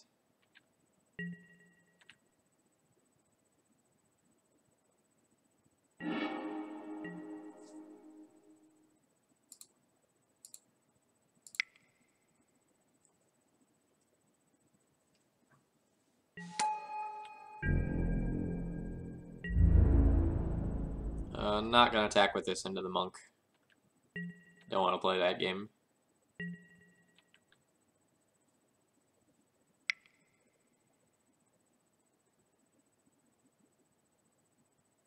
What is 2 white?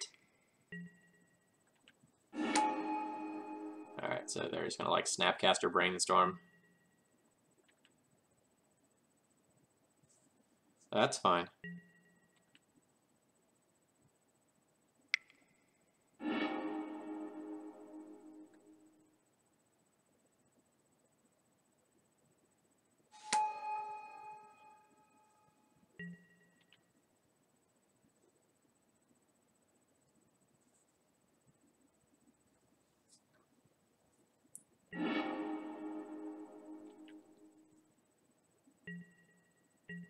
I want to have something for a post-terminus world if that ends up happening.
Alright, so they name Flooded Strand and draw 2. Ponder. I might be real close to dead. I don't know. Can't see how big those critters are from behind all those triggers. But I think they're 4/4s and are gonna be like 5s and 4s. So I might have to like double block and then create my Merit Lodge.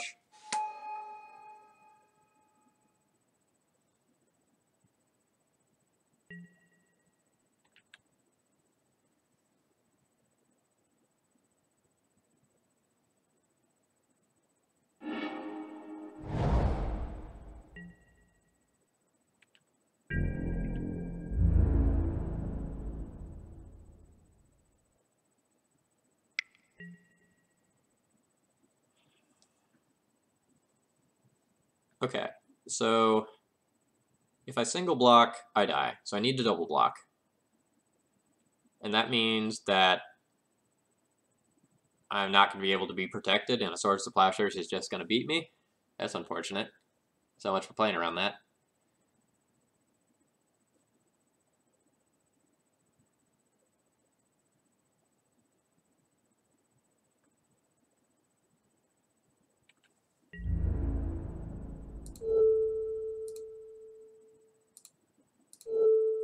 So this means I take 4, 8, 9, 10. What if I do this differently? What if I put Hexmage here, Safekeeper here? Then that's 12, but I'll die to any one spell. I probably can't take that chance.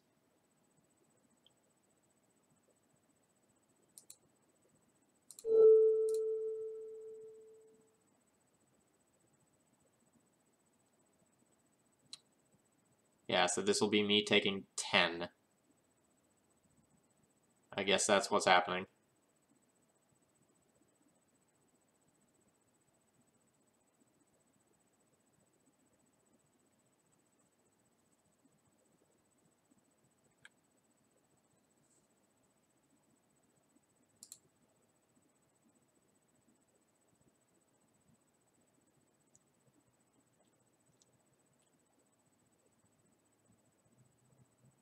I wanted to guarantee that I got the block. Because, like, if I... No, I guess I would have, like, guaranteed had the block, because if they have a Swords to Plowshares, I just, like, sack a land to Safekeeper to protect it.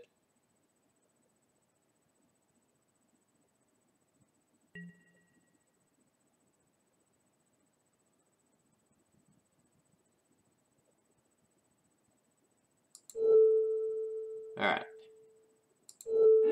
So here's what I'm gonna do. I'm gonna make me a Merit Lodge.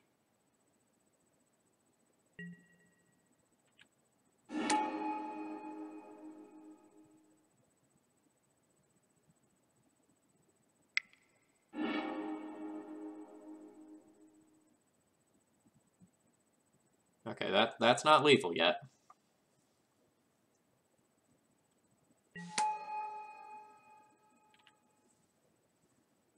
That is only 12. So if my opponent has Swords to Plowshares, they can now Swords to Plowshares one of their own guys for lethal.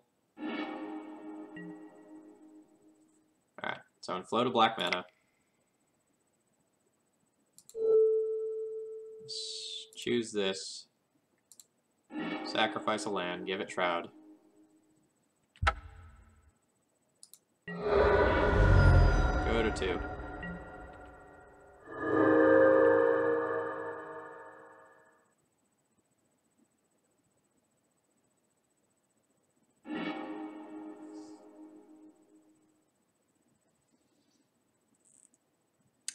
Well, so be it.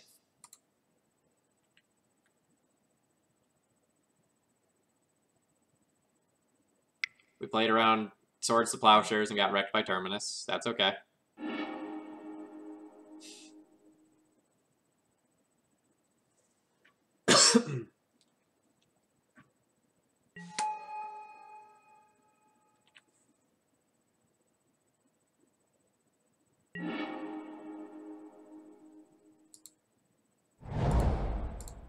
Whatever. I'll make another Merit Lodge in a turn or two.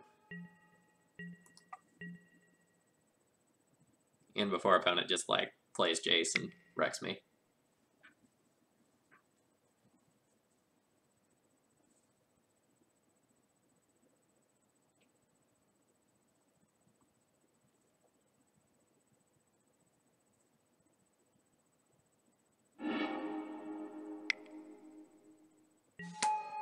Oh, great. It's another one of those little critters. And I just probably can't beat it no matter what.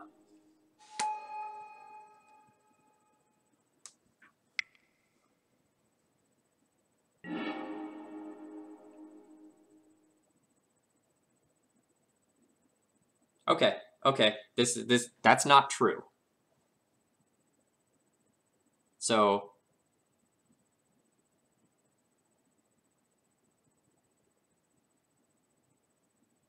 I can Bayou.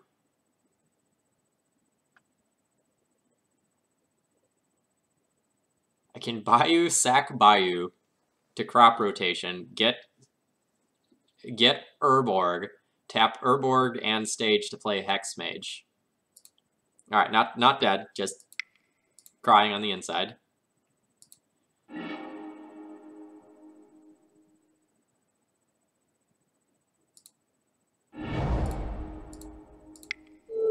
Nope.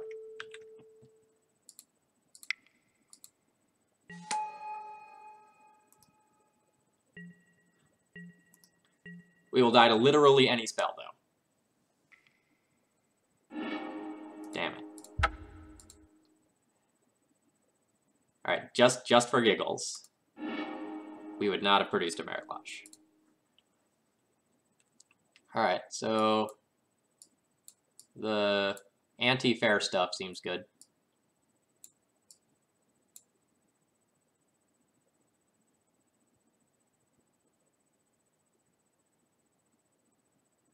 No, I have to crop rotate the stage, or I have to crop rotate the Bayou, otherwise I can't produce black, right? Like, I would have to tap the stage for mana, and then that doesn't work the way I want it to.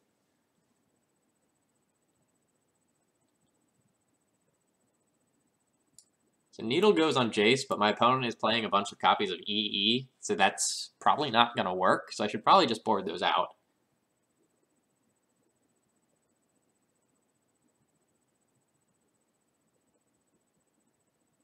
Yeah, Sylvan Library would be decent. That's not here, though.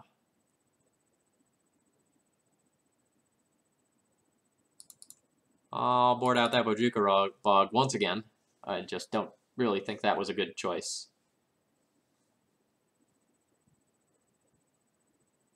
And honestly, like, there's some real world where I want Toxic Deluge for Mentor.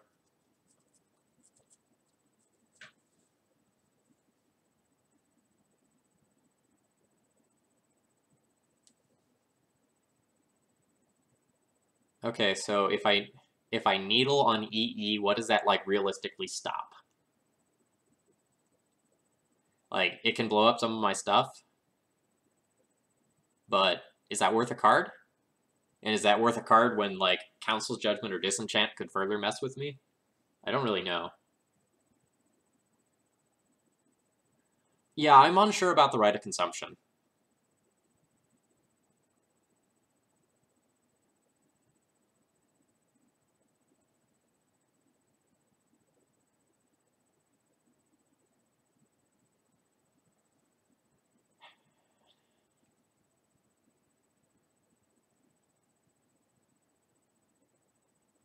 Okay, right is asking to get blown out by counterspells. I agree with that.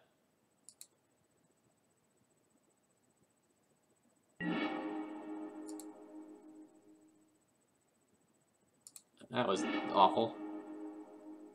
Well, this is bad, but I'll keep it.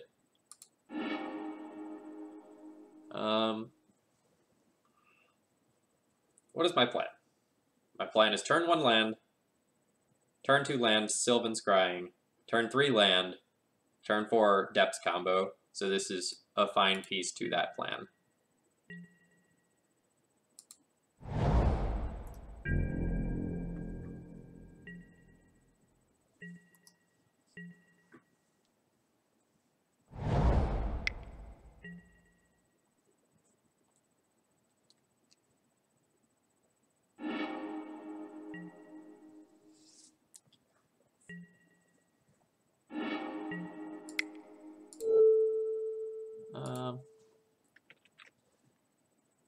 I guess I want to Scrying now, and then Duress next turn. Give my opponent a chance to draw whatever they hid with Ponder.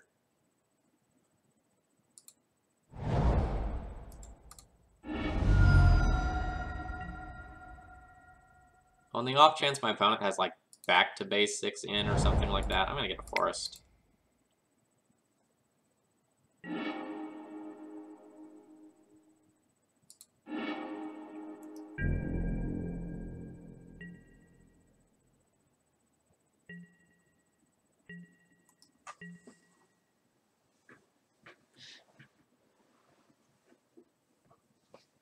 Yes, like Deathrite, Bob, Bitter Blossom, Tracker. Those are the cards that I most want to see in this matchup.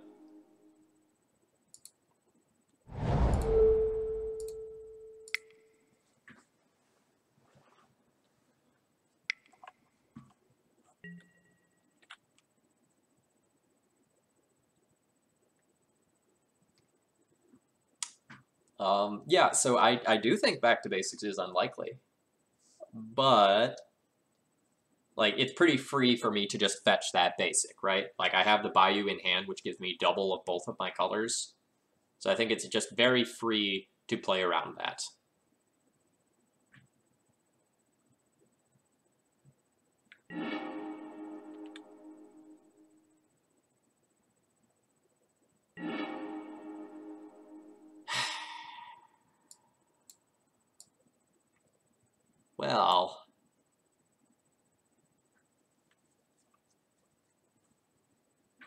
I guess I'm taking this Swords to Plowshares and hoping that they don't have Snapcaster Mage, and I just, like, go for Merit Lodge next turn. I don't think my positioning is getting any better from here. And I get exactly one go.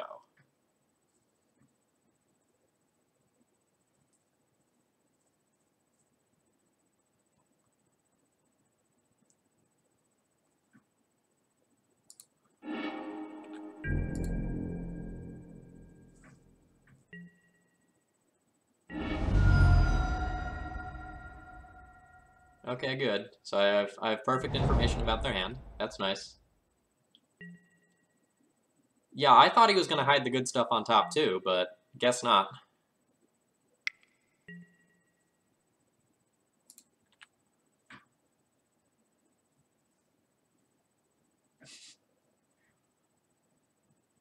That's okay. I'm fine with my opponent having it from time to time. Like, I've been kind of lucky myself.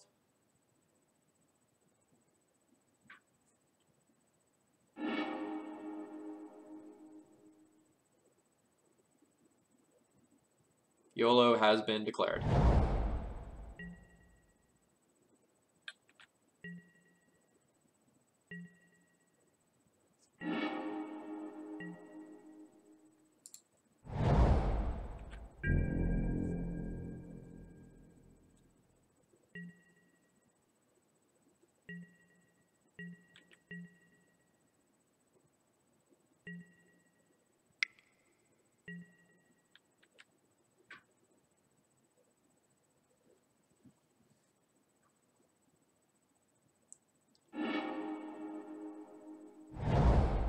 Alright, opponent did not shuffle.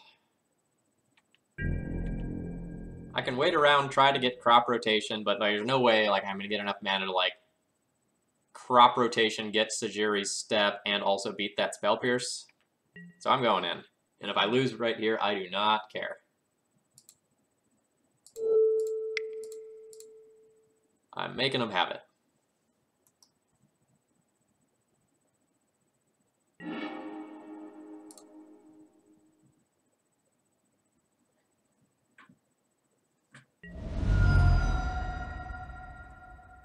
Yeah, sure, you can surgical extraction that.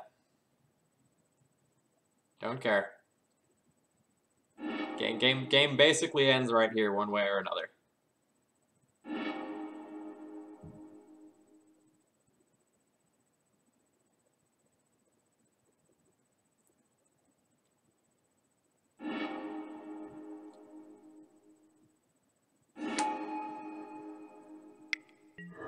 Okay, I accept.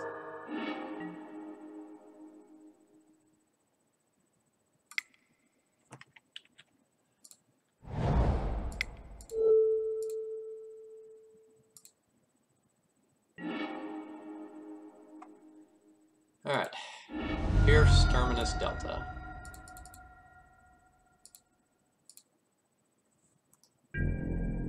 Their hand is very bad. I'm at 37 life. I do still have a bunch of fair cards I can beat them with. But my odds have gone down very steeply. Well, that's a great draw.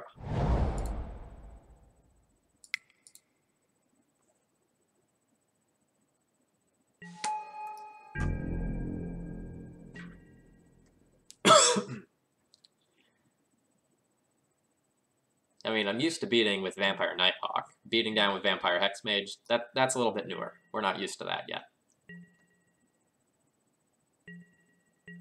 Oh, Bob.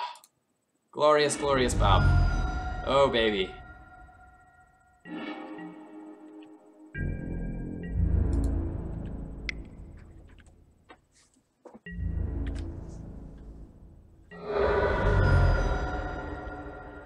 So I don't even think that I play my Tireless Tracker or my Hex Mage here because they have that Terminus in hand. I think I just force them to Terminus Bob and then deploy 2 threats in 1 turn.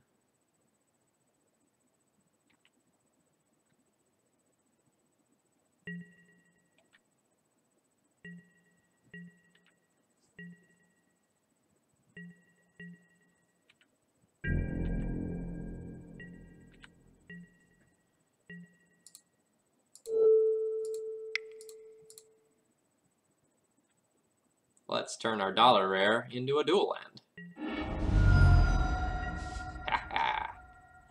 I have so many critters.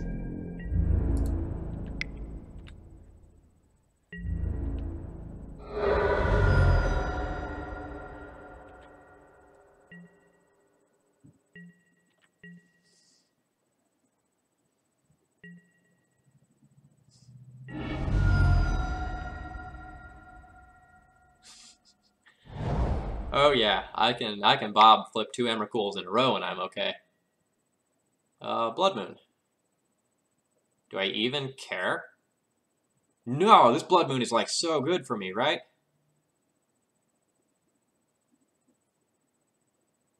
This takes him off of double white for Terminus.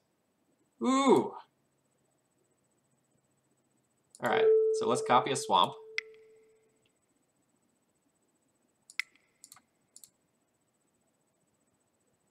And then that can resolve.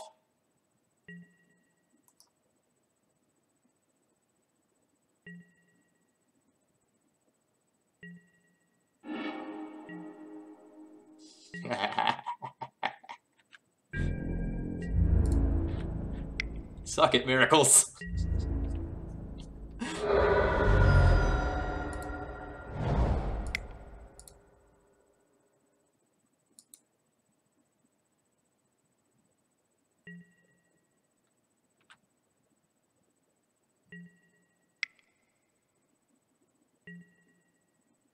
Oh, come on. That wasn't doing any harm.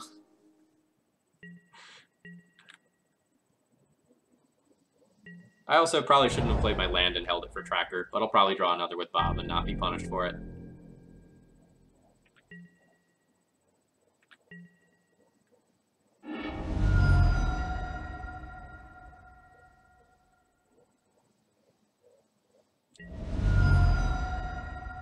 Surgical extraction targeting duress.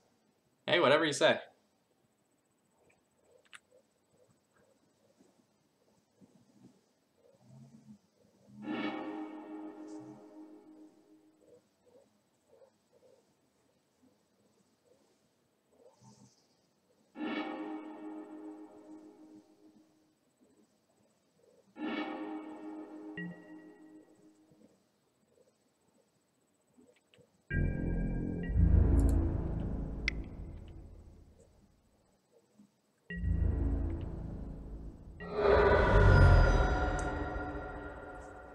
I kind of just want to play tracker here, get a clue, and present lethal next turn. It's like I still have 4 creatures left over if my opponent manages to like draw a white source to Terminus. And I don't actually lose out on any value by doing so.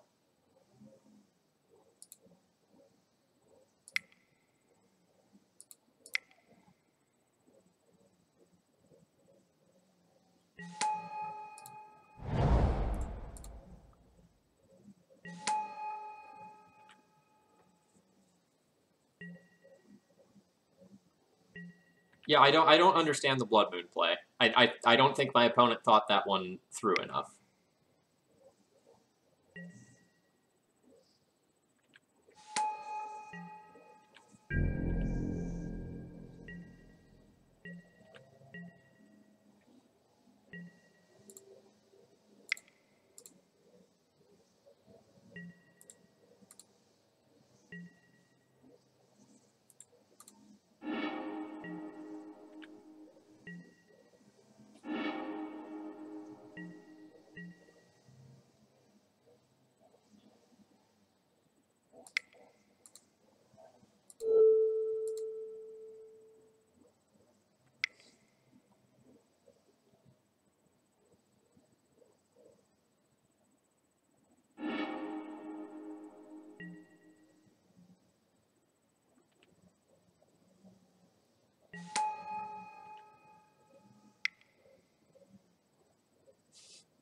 Is this gonna be like... I'm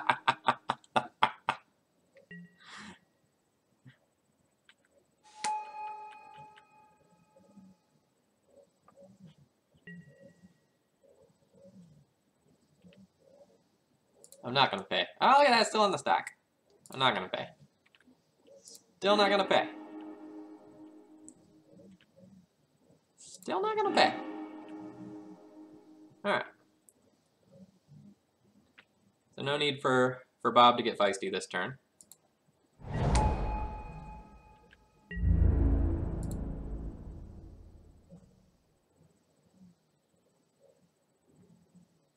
I regret not drawing with my clue prior to doing this, because if I drew Abrupt Decay, kind of Abrupt Decay to Monk token, and then actually attacked in with Bob, so that was a misplay. A small one, but a misplay.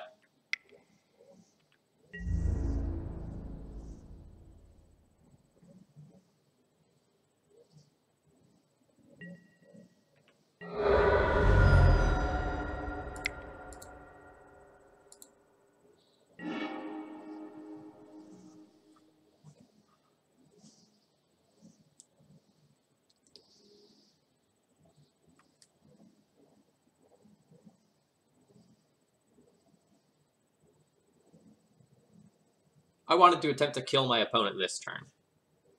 That's what I was attempting to do. And also, the Dark Depths have been surgical.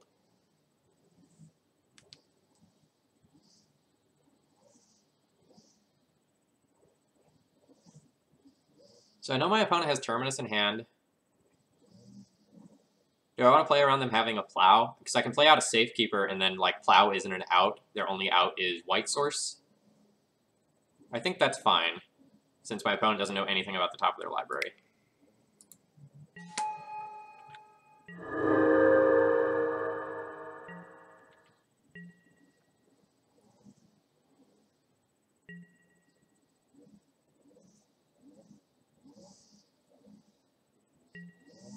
Yeah, so my Duresses and my Depths have been surgical.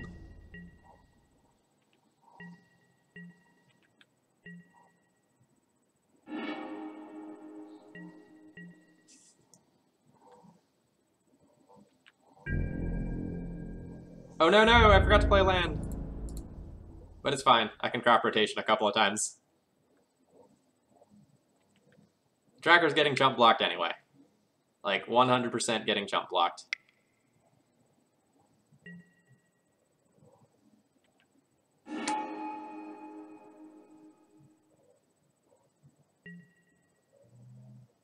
Snapcaster Mage targets Brainstorm.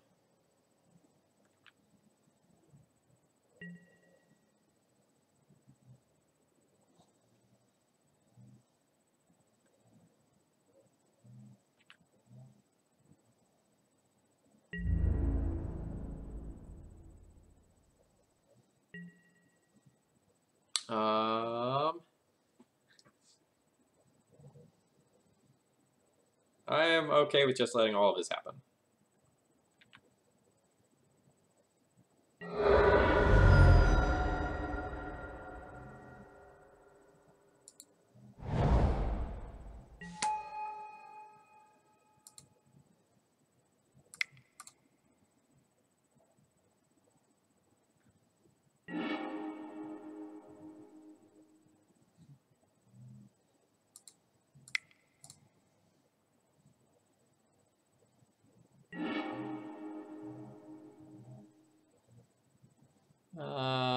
I'm doing this purely to thin the deck at this point.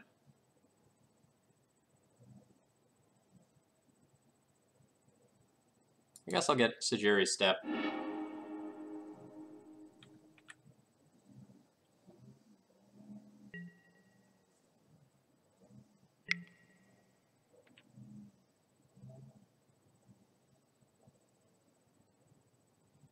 It doesn't really matter if we get Terminus, right? Like, I just play another tracker, play another land, can play a Bob if I want.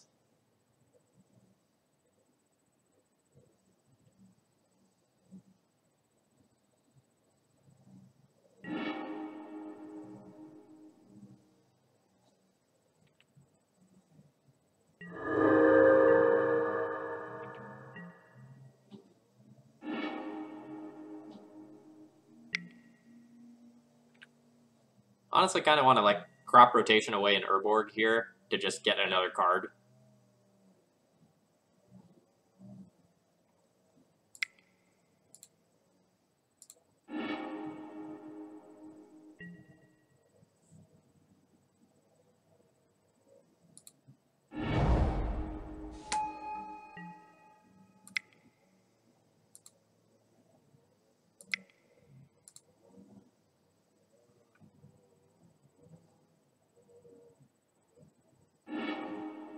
That's great.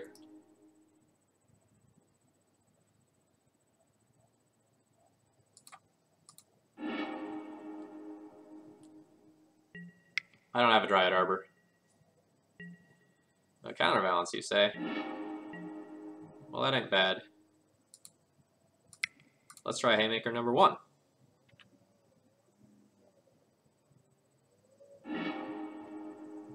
Snapcaster Mage.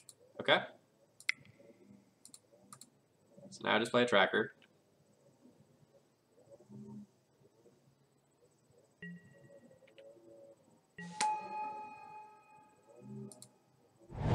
And I play a land. And I'll draw a card.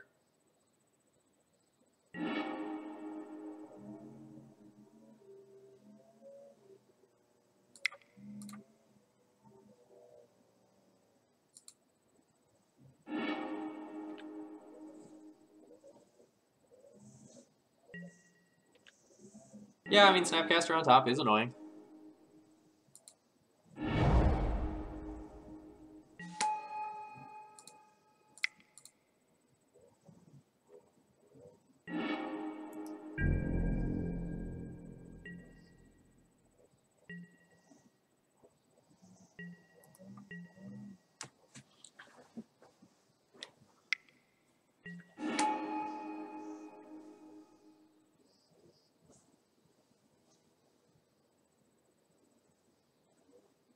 I mean, we have plenty of threats. I'm not worried about that. I'm more worried about blind counterbalance hits.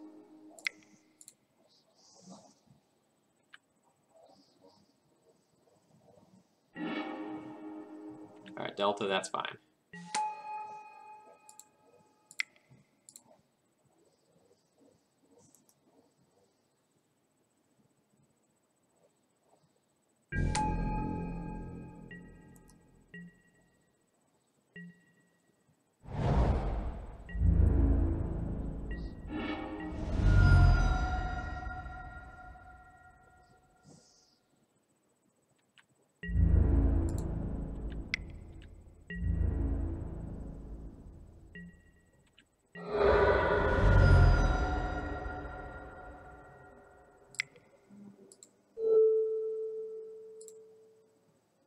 I'm fine with playing out one more card to just, like, guarantee that I have lethal.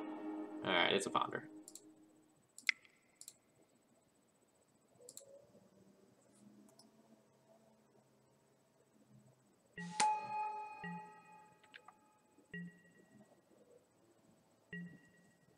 Yeah, I agree. Opponent lost to their own Blood Moon. Like, 100%.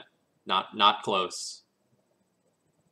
If they had just, like, not played the Blood Moon, they get to Terminus my board and then just, like, deploy any threat, and I just die. Instead, I had infinite time to draw all the crazy number of threats that I have now.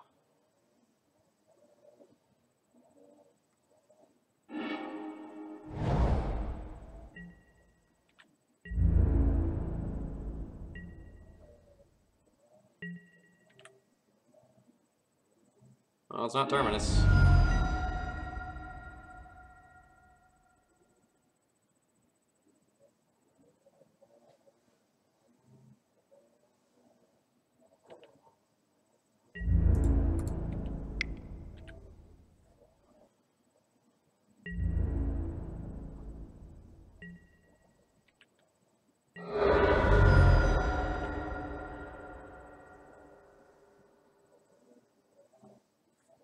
Oh man, I have another game to play? Shoot.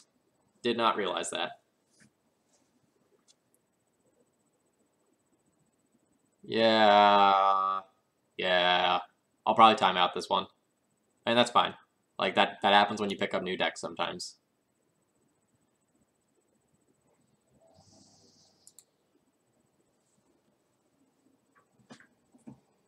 But it's fine. I can just, like, kind of F6 through everything.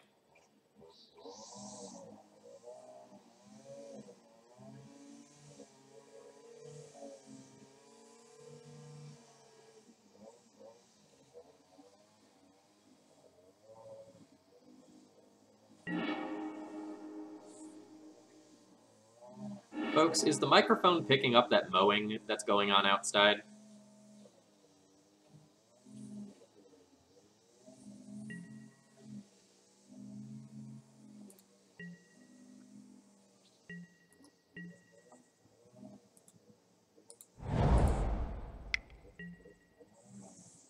I'm sorry about that. That's super annoying.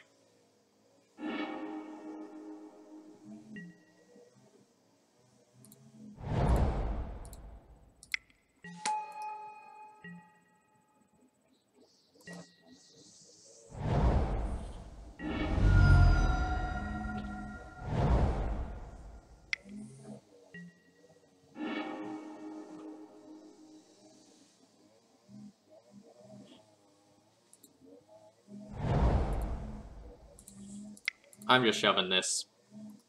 If they have the blind flip, I'll accept that. This is how I win. This is how I beat the clock.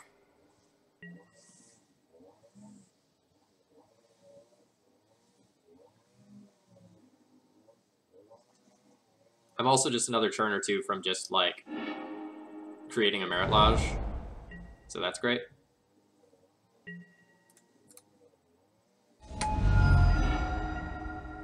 Alright, yeah, so I'm one turn away from Merit Lodge.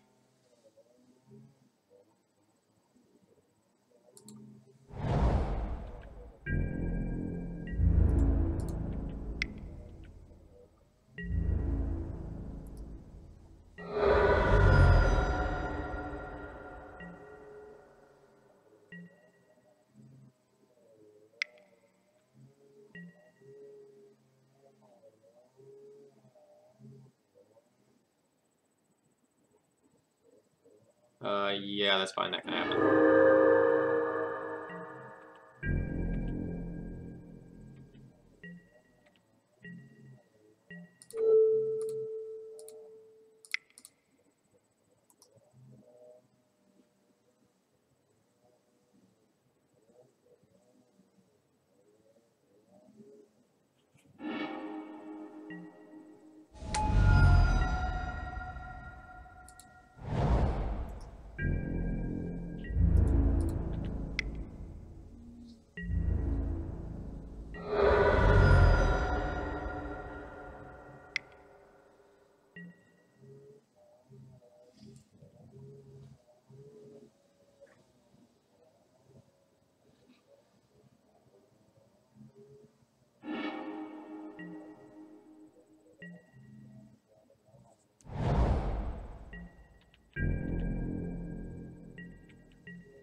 I did that wrong, clicking too quickly. I could have left crop rotation up.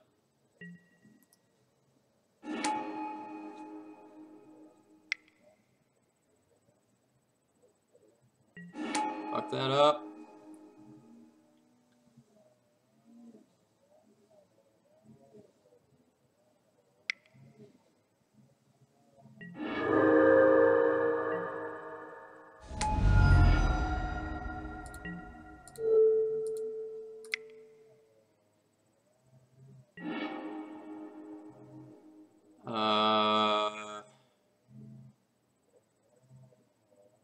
Take Jace.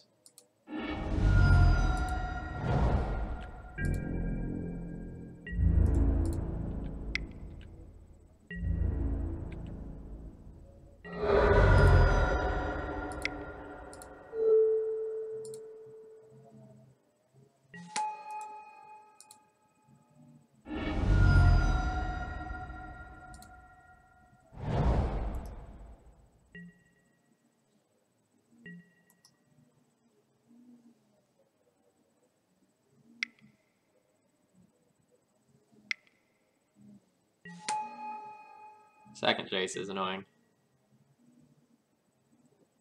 I can just kill that with a set of fairies, take one turn off.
Yeah, I basically can't cast any cards anymore, right? Like every one of my turns is F6 attack all. That's just like the only way I can win in time.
There's also the possibility that I win by just like F6ing every turn for the rest of the game and making my opponent kill me in 2 minutes.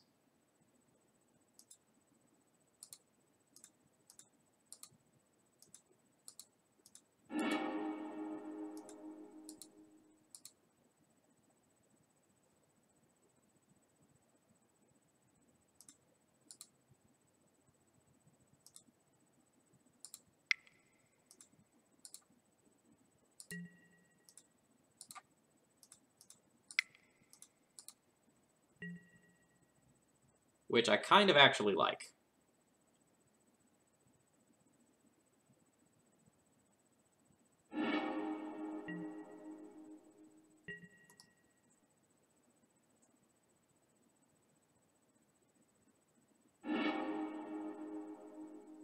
Yeah, I'm going to try to time out my opponent.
Where are all these cards coming from?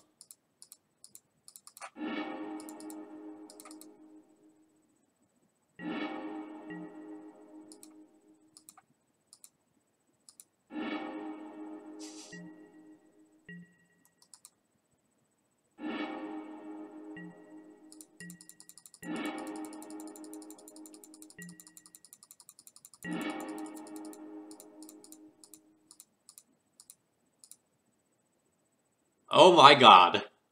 Oh my god.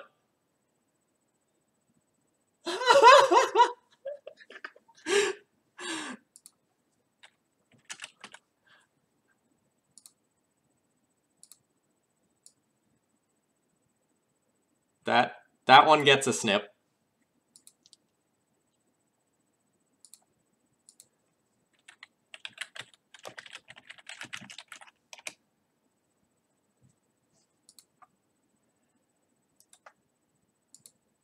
Okay.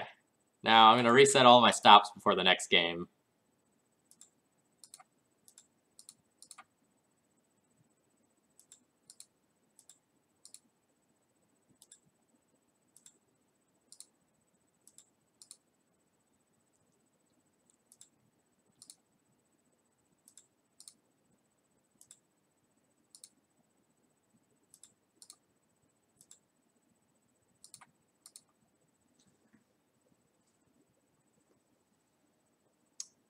Yeah, so like the reason we ended up in that position was purely because I clicked too quickly trying to play fast. Because if I just like tapped my Dark Depths for mana, I could have held up my Bayou and Crop Rotation for Sajiri Step to blank the Swords of Plowshares and one on the spot.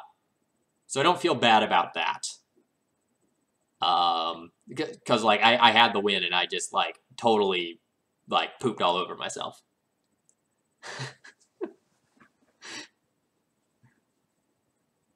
I thought Moto broke too. I was very confused about what was happening there. But I guess if you remove all of your stops and your opponent removes all of their stops, it got a little wonky.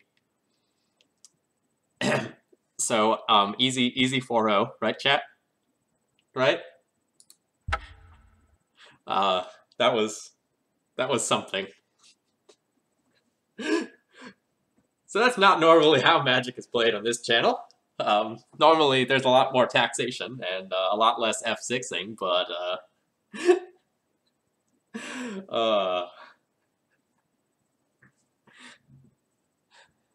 we'll get the 5-0 with Turbo Daps after timing out an opponent with 0 seconds remaining.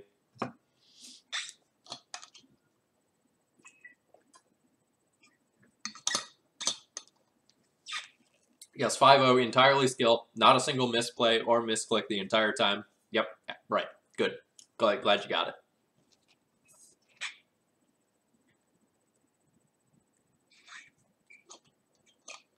I feel like Sneak and Show is probably pretty bad, right? Like, they just don't care what you're doing. They just go and produce a giant idiot. And, like, what are you going to do about an Omniscience? Die? I'm going to try this sick new tech of F6ing and Paper Magic tonight. Good luck with that. I wish you the best.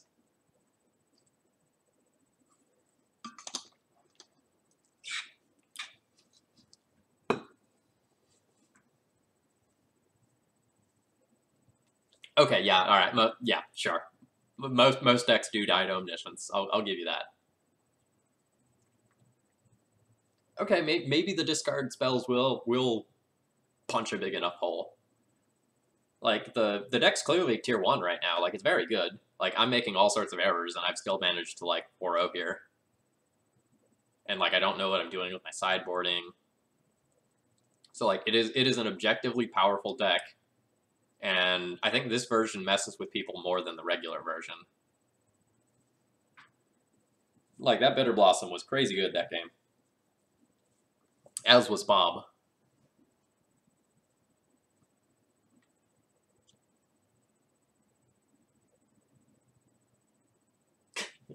You playtested with 12 discard spells and it still wasn't enough? Ugh. Yeah, Sneak and Show is a really good deck. I'm glad it's not more popular right now. It's real hard to beat. Omniscience is a hell of a drug. I hope so. I hope you jumped in time for a 5-0. I mean, we're on the cusp. You just missed a very skillfully navigated game. Where I timed out my opponent, where I myself had 0 seconds remaining.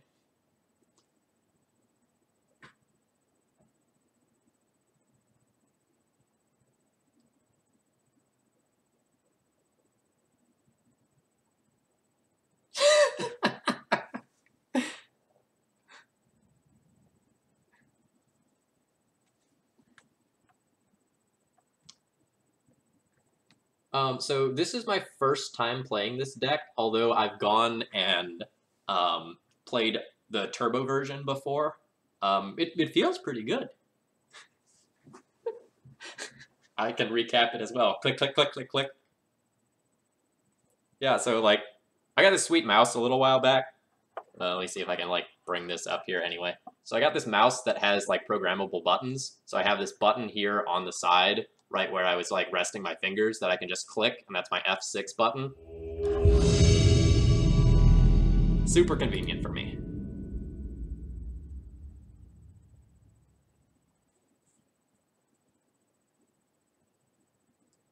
Totally worth the investment for this exact moment.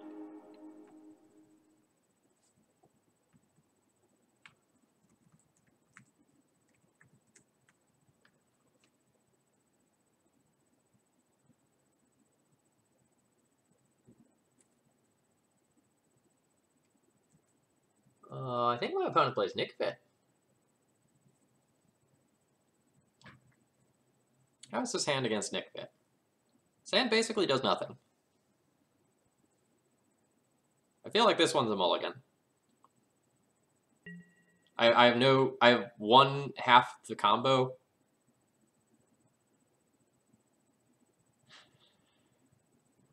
I have some interaction though. So I can needle like Deathrite Shaman or Deed on turn 1. If I lose my Sylvan Scrying, this hand does nothing. I think this one's a mulligan. Chat, what do you think? Mulligan? Like I have half the combo and mediocre disruption. I'd much rather have like a 6 with one half of the combo and a discard spell, I think.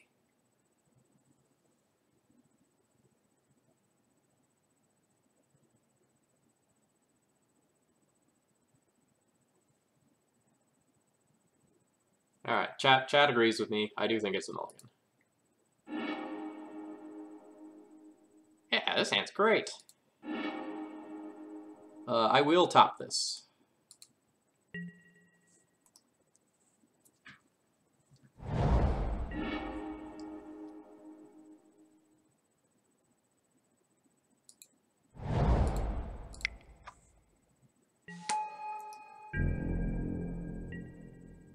Yeah, you definitely can mull aggressively with this deck. You do not need many cards to win.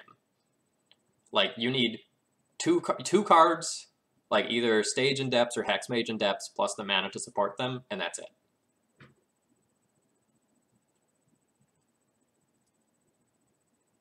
So Shiny Psyduck, there's like two schools of thought there.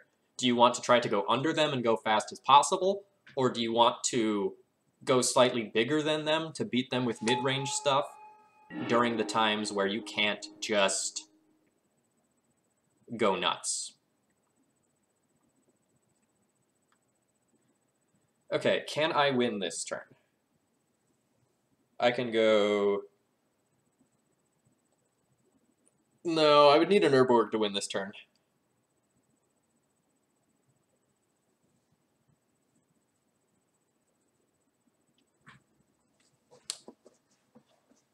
So I think I crop rotation, get Dark Depths, eat my land, play Stage, play Bob, pass.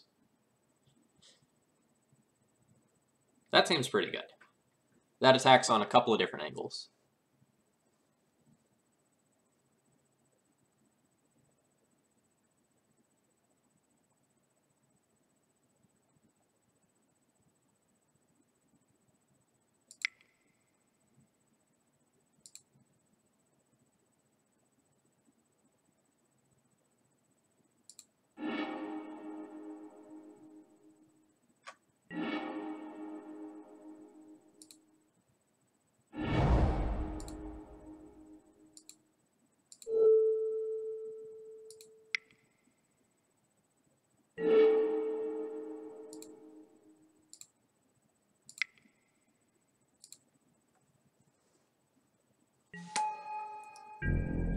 Now I produce a 20/20 boy next turn if my opponent fetches, or if I fetch.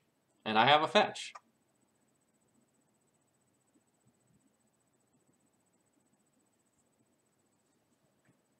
I miss Rug Delver. That was the most enjoyable buy every round. It was so good. That matchup was so stupid good.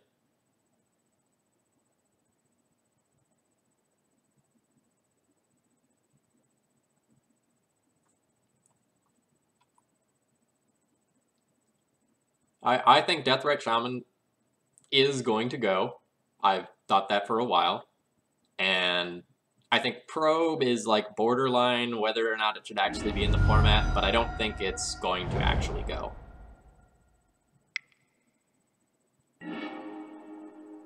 Crop rotation. Okay, this was unexpected. Thought my opponent was like Nick Fit. Are they actually like Maverick? Deluge? That's not bad.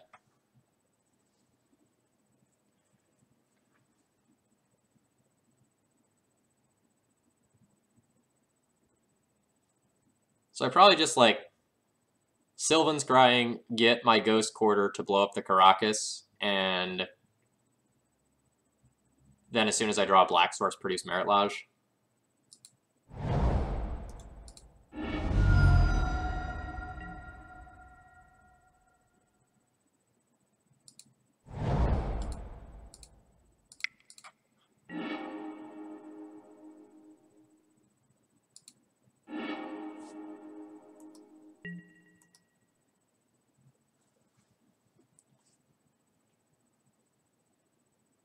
Grizzlebrand's a fair card. That costs 8 mana.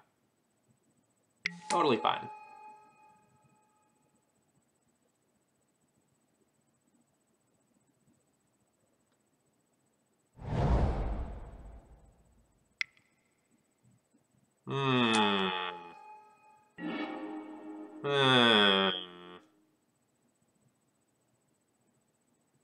Uh-oh.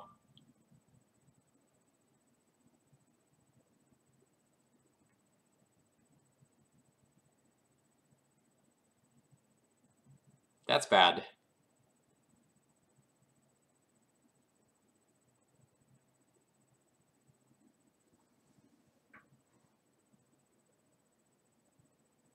Okay. So I think I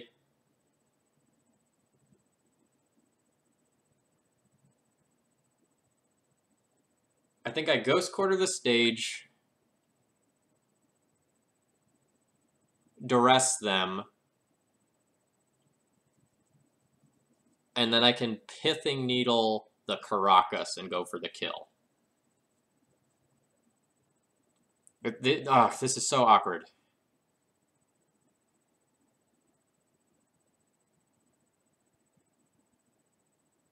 Why the hell is my opponent playing Vesuva? Like, what are they doing?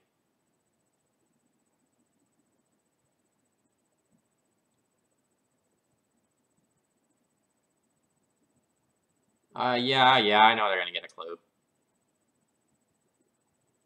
I don't really have much of a choice in the matter. Like, I can produce a Merit Lodge, but it dies to Caracas.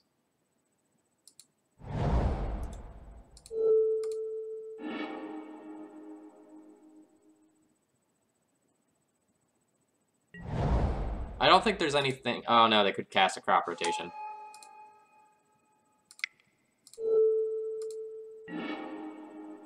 Alright, so they have Bog and Glimmer Post.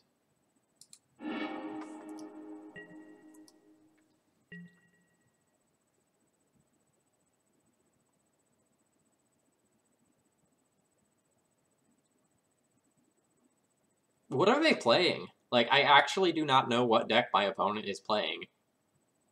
Like, it just looks like junk 12 post. Question mark.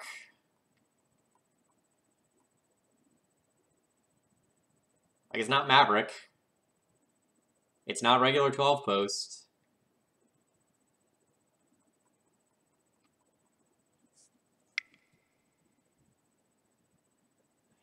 A Nick Fit post hybrid. Oh, okay. Well.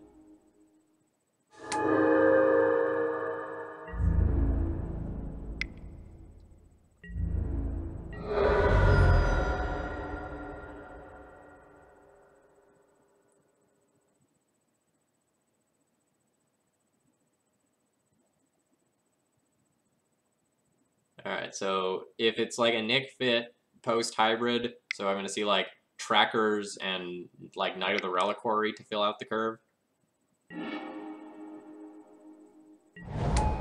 God damn it.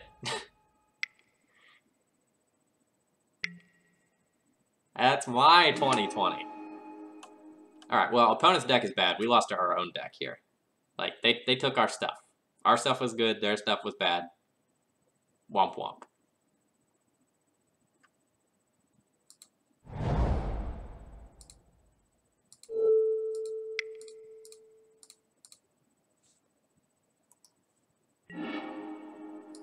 I'm just going to confirm that they know how Caracas works real quick. They do know how Caracas works.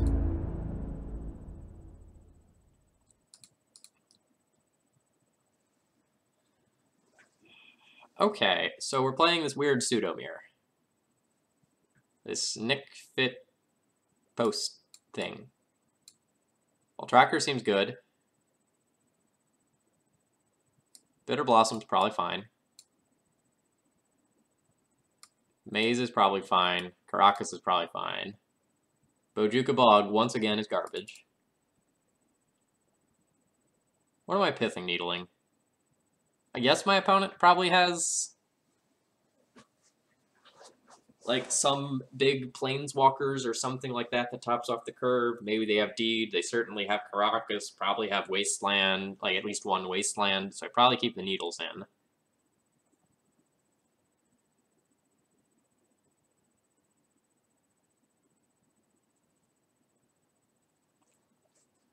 What do I decay? So I decay Tracker. I decay Knight. I maybe decay Deed.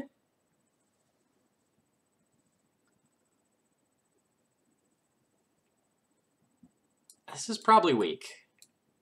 I probably ignore the small stuff. There's some world where I want right because of, like, Caracas Swords to Plowshares.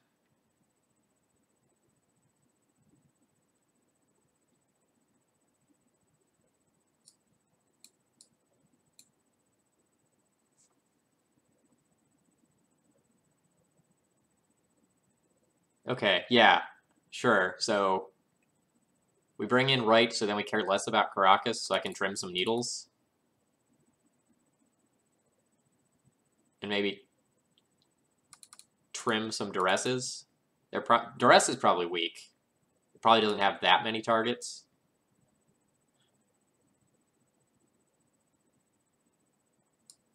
So let's swap that. Like, Duress is probably weaker than Needle, so let's keep Needles and do this.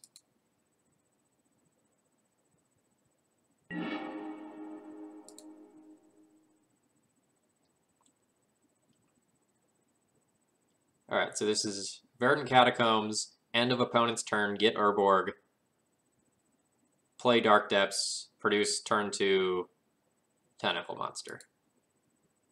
Turn 2 Tentacle Monster is pretty good.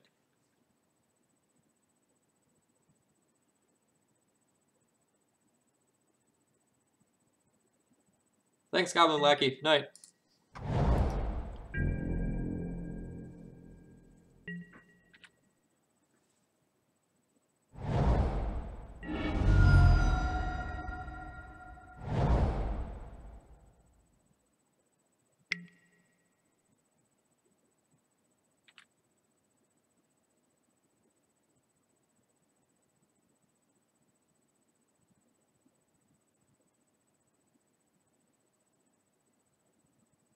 That's unfortunate.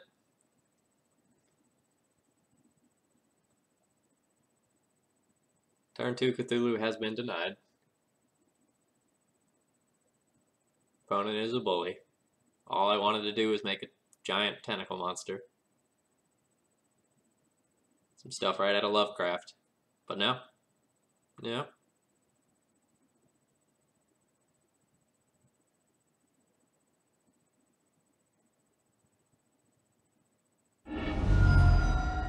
Opponent saw the line.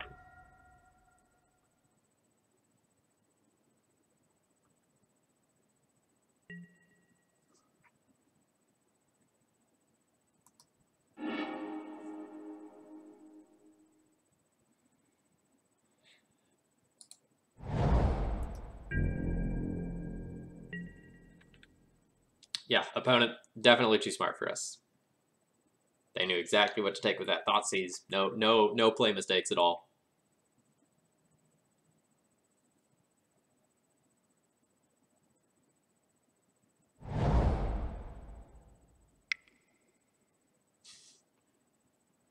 Neat.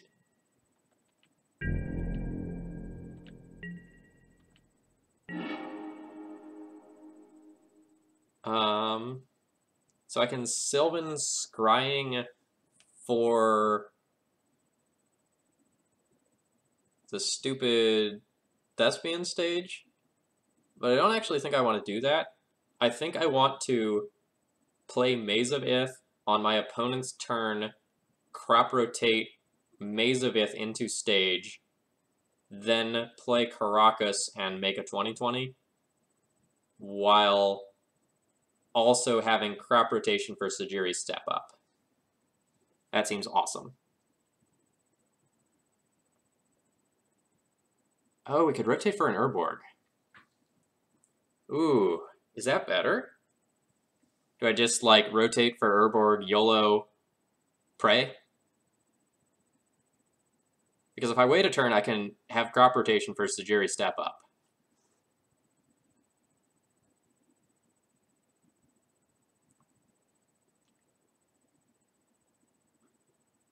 Does my opponent actually play removal?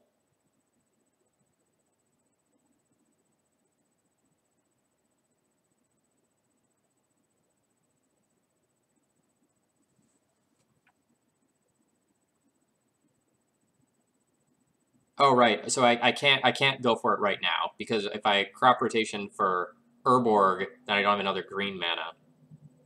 Yeah, I can't do it.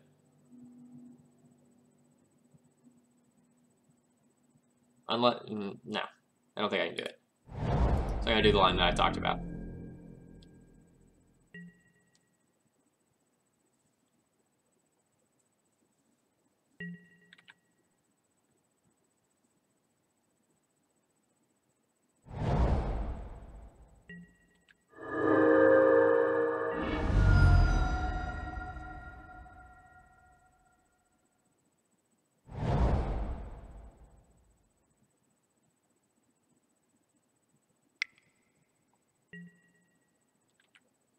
Lingering Souls.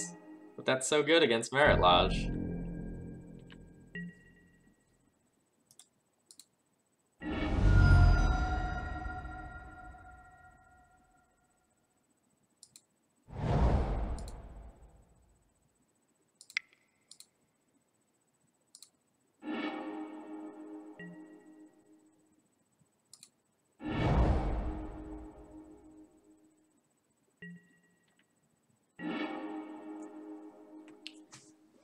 Okay.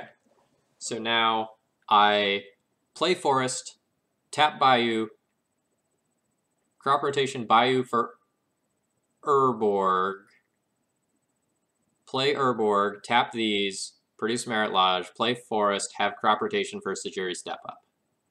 I have solved the puzzle.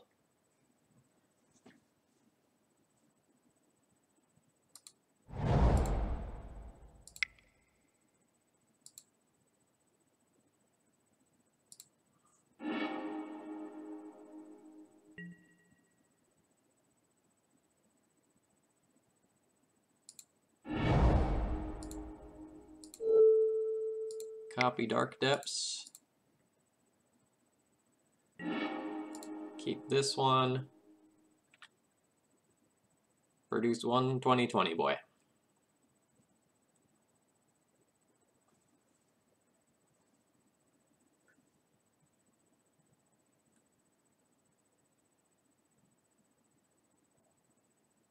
Well, I do want to play around that sort of stuff. I think that's very important.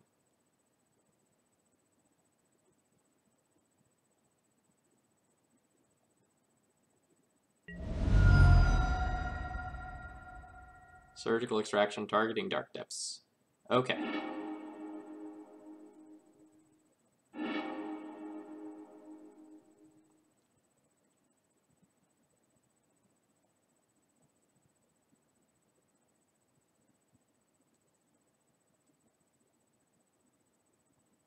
This might just be my opponent looking at my deck before, like, conceding.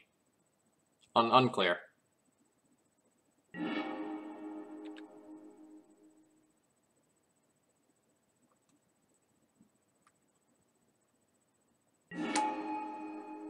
That was a thespian stage, to be fair. So they all were in the graveyard.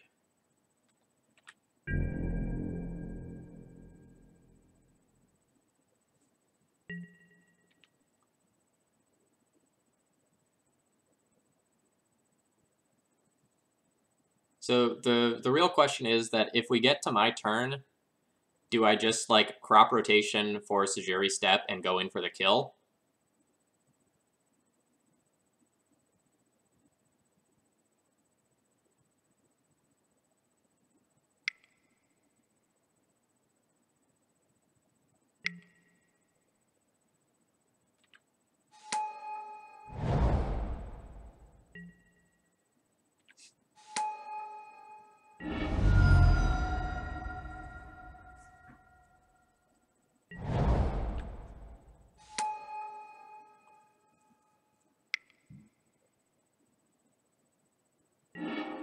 Uh-oh.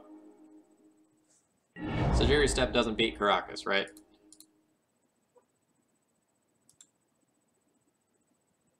It does not.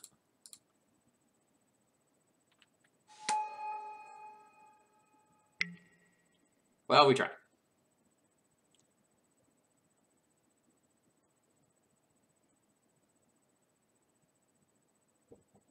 Do I crop rotation for anything right now? Probably not.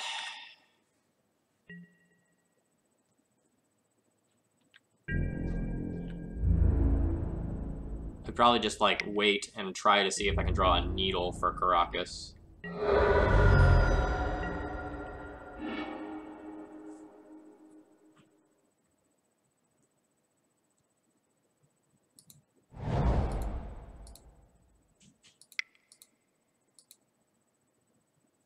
Yeah, it's looking real bad. Yeah, I can never beat this deck. Like, this is rough. Alright, so...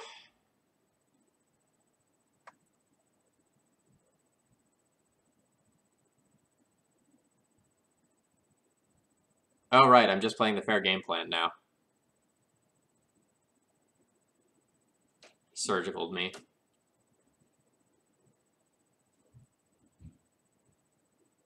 Shoot.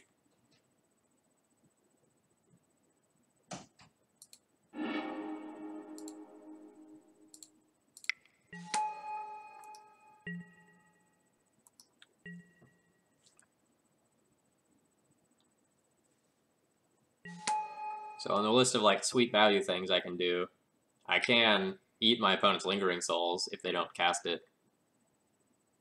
So that's cool.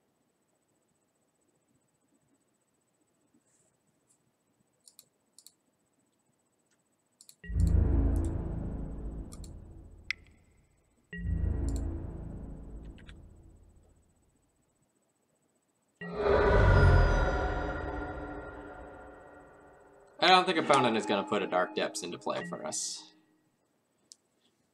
Alright, so I can, like, get a Maze of Ith, maze this, take 8, drown in clues. I'm pretty comfortable conceding here. But let's see how bad it is on the other side. Yeah, okay. Alright.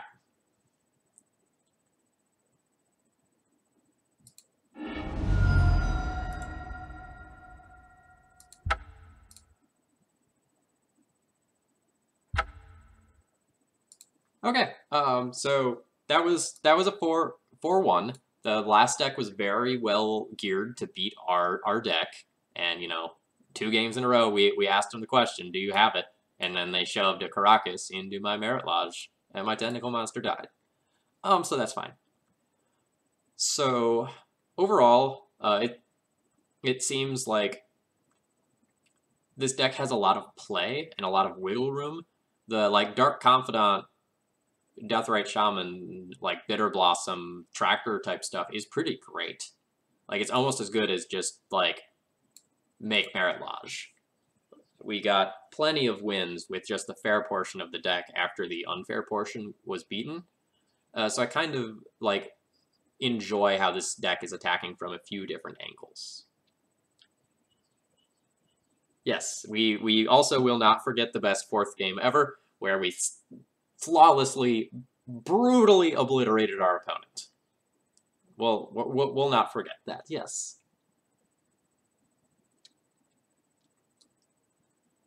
So, pretty happy with my performance, all things considered. Like, I definitely made some missteps, but I'm fine with how I played.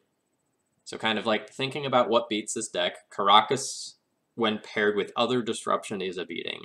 Like, Caracas Wasteland, Lingering Souls, like, opposing Vesuva. There was all sorts of, like, terrible stuff that just, like, wrecked us in that last round.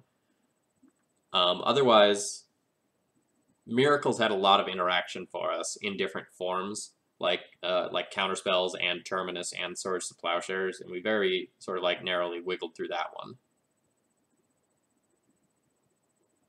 So I guess if I'm looking to beat this deck, I want to be able to attack from multiple angles as well, so that like discard can't just punch through. Like, one piece of discard taking your primary angle of attack is rough. So I guess, like, if I want to beat this deck as D&T, I should just plan on disrupting from as many different angles as possible.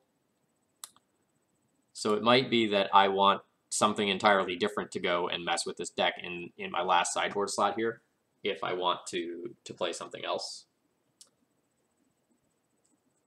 A little bit unsure there, but I'm working on figuring that out.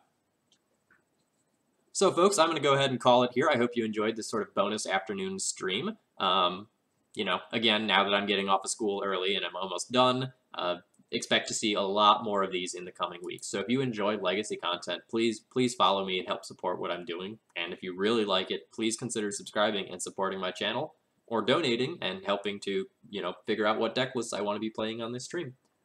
I'll catch you all again soon. Good night.